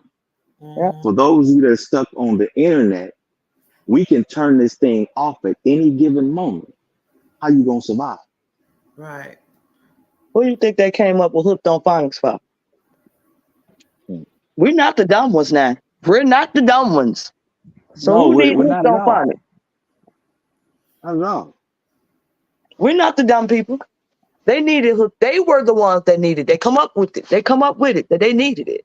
They didn't need it for us. But when they get done implanting what they want in pregnant women, newborn babies, changing the milk over, adding this in, taking this out, guess who needs it now?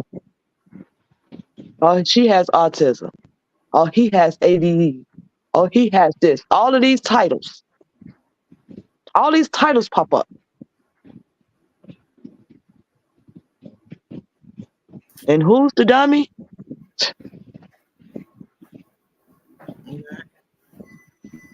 If we stood all in one spot, it would be a dark road for them. If we took every resource of our knowledge and put it together, that's how we win. But until then, we're going to keep saying, how do we win? That's why I love my cousin. He spit the game out when she told him that one. How do we win? I don't know, people. This is crazy. Because it's up to us. We mad because they tore the stores down. They wasn't ours from the begin with. They come from everywhere else making money in our country. And then if we dumb enough to burn the shit down in our own neighborhood, you think they're gonna come back and rebuild it for you? No, they're gonna push you out once you burn it down. Mm-hmm. They're gonna regroup and rebuild. But on the other hand of that, with it being unknowingly orchestrated, okay? I'm not disputing none of that. I'm just saying that's what they do. With it being orchestrated to be done, and it was videotaped. Sorry, Miguel, it was videotaped. I'm not disputing any of that, 312. I'm just saying this is what they do. And I can give you a perfect example. There was Baldwin Hills Mall that was in what we call the ritzy part of LA, where a lot of black folks live. A group of black people came up with the amount of money that they needed to purchase that mall. Had everything in place. Who you think they sold it to? Foreigner? To some Jews. Yeah. And then they're going to put... And made it as though that they were going to sell it to these group of black people, because they said, if you do this, get the paperwork right, and they had everything right. Everything to a T. And 2 days before, boom. Sold it to some Jewish people for the exact same amount of money that they were asking for from the group of black people. Wow. I know one neighborhood that back in the day it was well known, right? Through the little organization thing. You know what I'm talking. I'm talking code. And it was everything over in another country working down up and through there. But when one certain person came back around, doing change of life and doing what he needs to do, stay above water, whatever. By him being who he is, Sir Miguel. Mm-hmm. It's all black owned. Got him up out of there. Okay? This is a black neighborhood. But all through that black neighborhood, that's all you see. Arabs. Now, You need a flashlight to find them. They not on that. They ain't on that block. No, not nowhere. You got to go. No.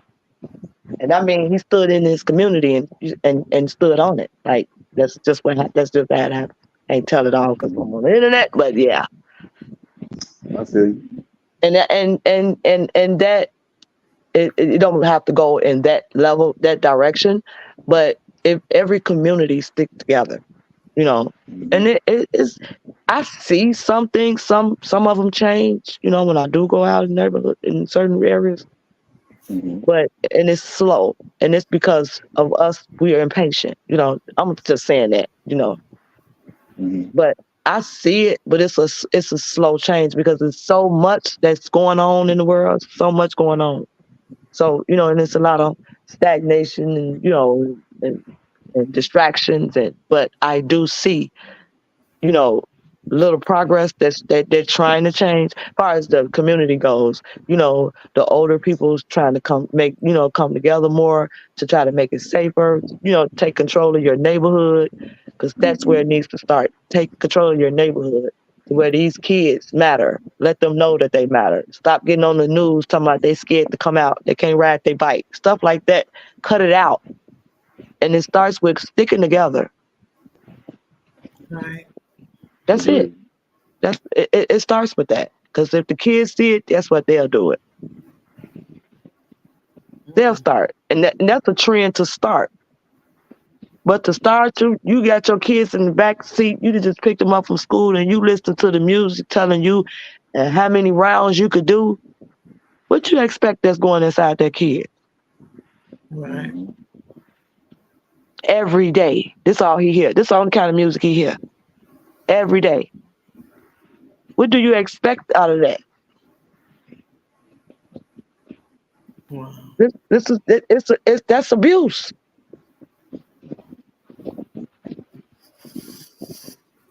Wow. We just got to do better. That's just the bottom line. We do, because we wouldn't have so many questions ahead of us if we look back at us first.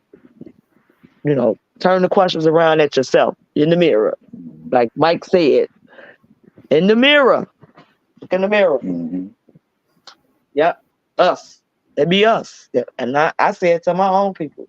It be us, y'all. Do y'all think that a time like that could ever happen? I mean, realistically. Yes, you got to speak into existence, baby. Anything can happen. We just have to put our speak mind to it to into it. make You it can't happen. keep that. You can't keep saying what can't, or they ain't gonna do, or this ain't gonna happen. When you speak like that, you walk right into it. You set yourself up for failure. That's how I look at it. You setting yourself up for failure if it's always negative. If you always thinking about what you can't do, you can do anything you want to do. You put your mind to, because it starts up top first. Amen to that. We got the biggest brains. Let me And it's being deflated. Let me say this before I get off of here. And my daughter and them laugh at it now because they used to get upset because I wouldn't allow them to have a TV in their room. You wouldn't allow them to what? Have a TV in their room. Okay. And they was like, why? I said, because you need to focus. Yeah. You need to focus on school. You'll have a set time when you can watch TV, but it won't be in your room. It paid off in the end. They graduated from high school on time. Yes, sir. They were occupied with other things outside of the television. Right. Even to this very day, I don't even have a TV in my room. Because when I go lay down, that's my sanctuary to have peace with no distraction. Right. That's right. Because you get to reset your brain and your mind to continue to focus on the goals that you're trying to accomplish. Holy Spirit, as long as you activate. have distractions, I love that song. you can't do anything. Yes, I agree with you, Sir Miguel. I totally agree with you. Well, this was a very interesting conversation. I hope y'all enjoyed it. I appreciate y'all. I'm going to not, you know, me, I'm not good at this stuff too much when it comes to politics and religion and all that fancy talk, but I do like to engage in it where we can listen to each other and bounce off each other and keep the good vibes to educate one another on stuff. And I love y'all. I love y'all so much. And it won't be 2 weeks before you see me again. I'm back.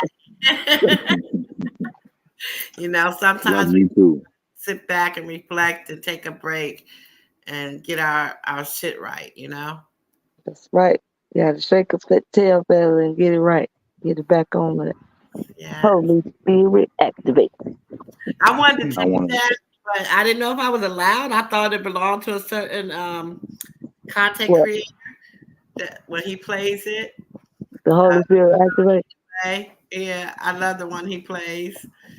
It's the girl that gets me. She be so but I love that song. But blessings to you all, and I will see y'all very soon. I'm gonna go out with my beautiful cousin as I always do. I love her voice, and especially this song. It just really puts me at peace and have me thinking, you know, where I need to be trying to focus on. And I believe and hope that y'all enjoy her as well. I love y'all. I love you too, Cookie. I love you too. Remarks anybody would like to say?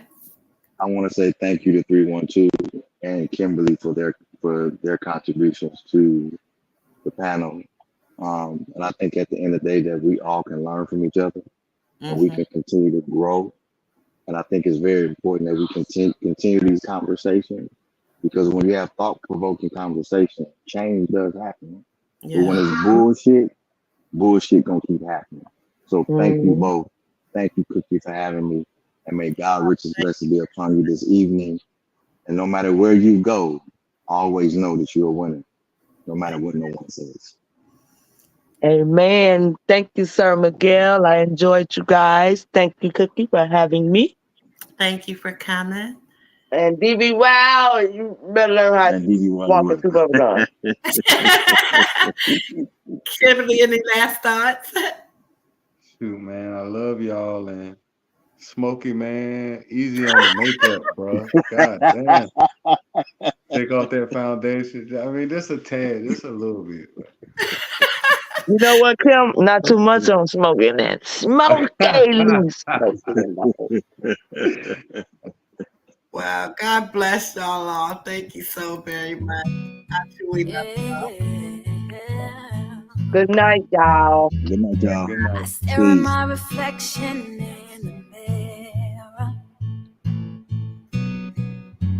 Why am I doing this to myself? Losing my mind on a tiny error. I nearly left the real me on the shelf. No, no, no, no, no. Don't lose who you are in a blur of the stars. You see it is deceiving, dreaming is believing. It's okay not to be okay. Sometimes it's hard to follow your heart. Tears don't mean you're losing. Everybody's broken.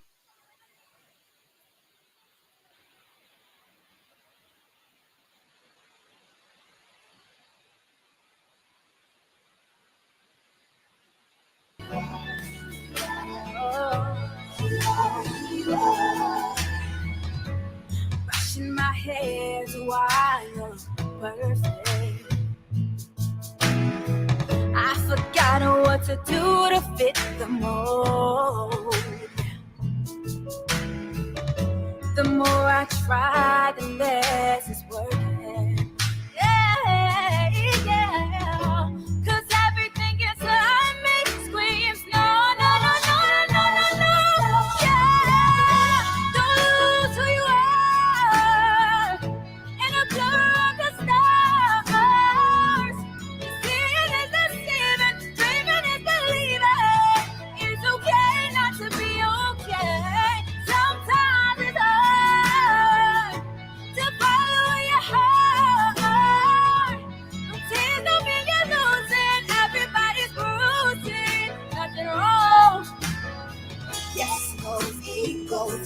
shows like, whoa, just go and leave me alone. Real talk, real life, good love, good night with the smile. That's my heart, yeah, yeah. That's my heart. Yeah.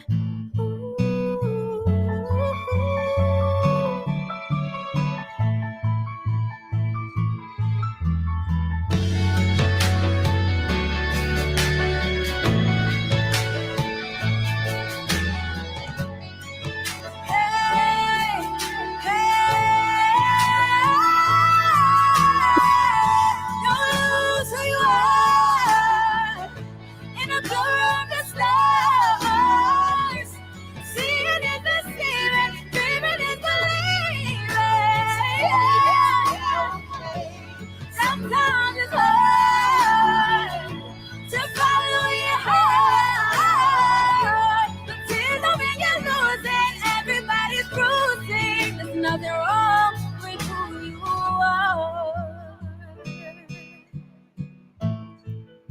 Yeah.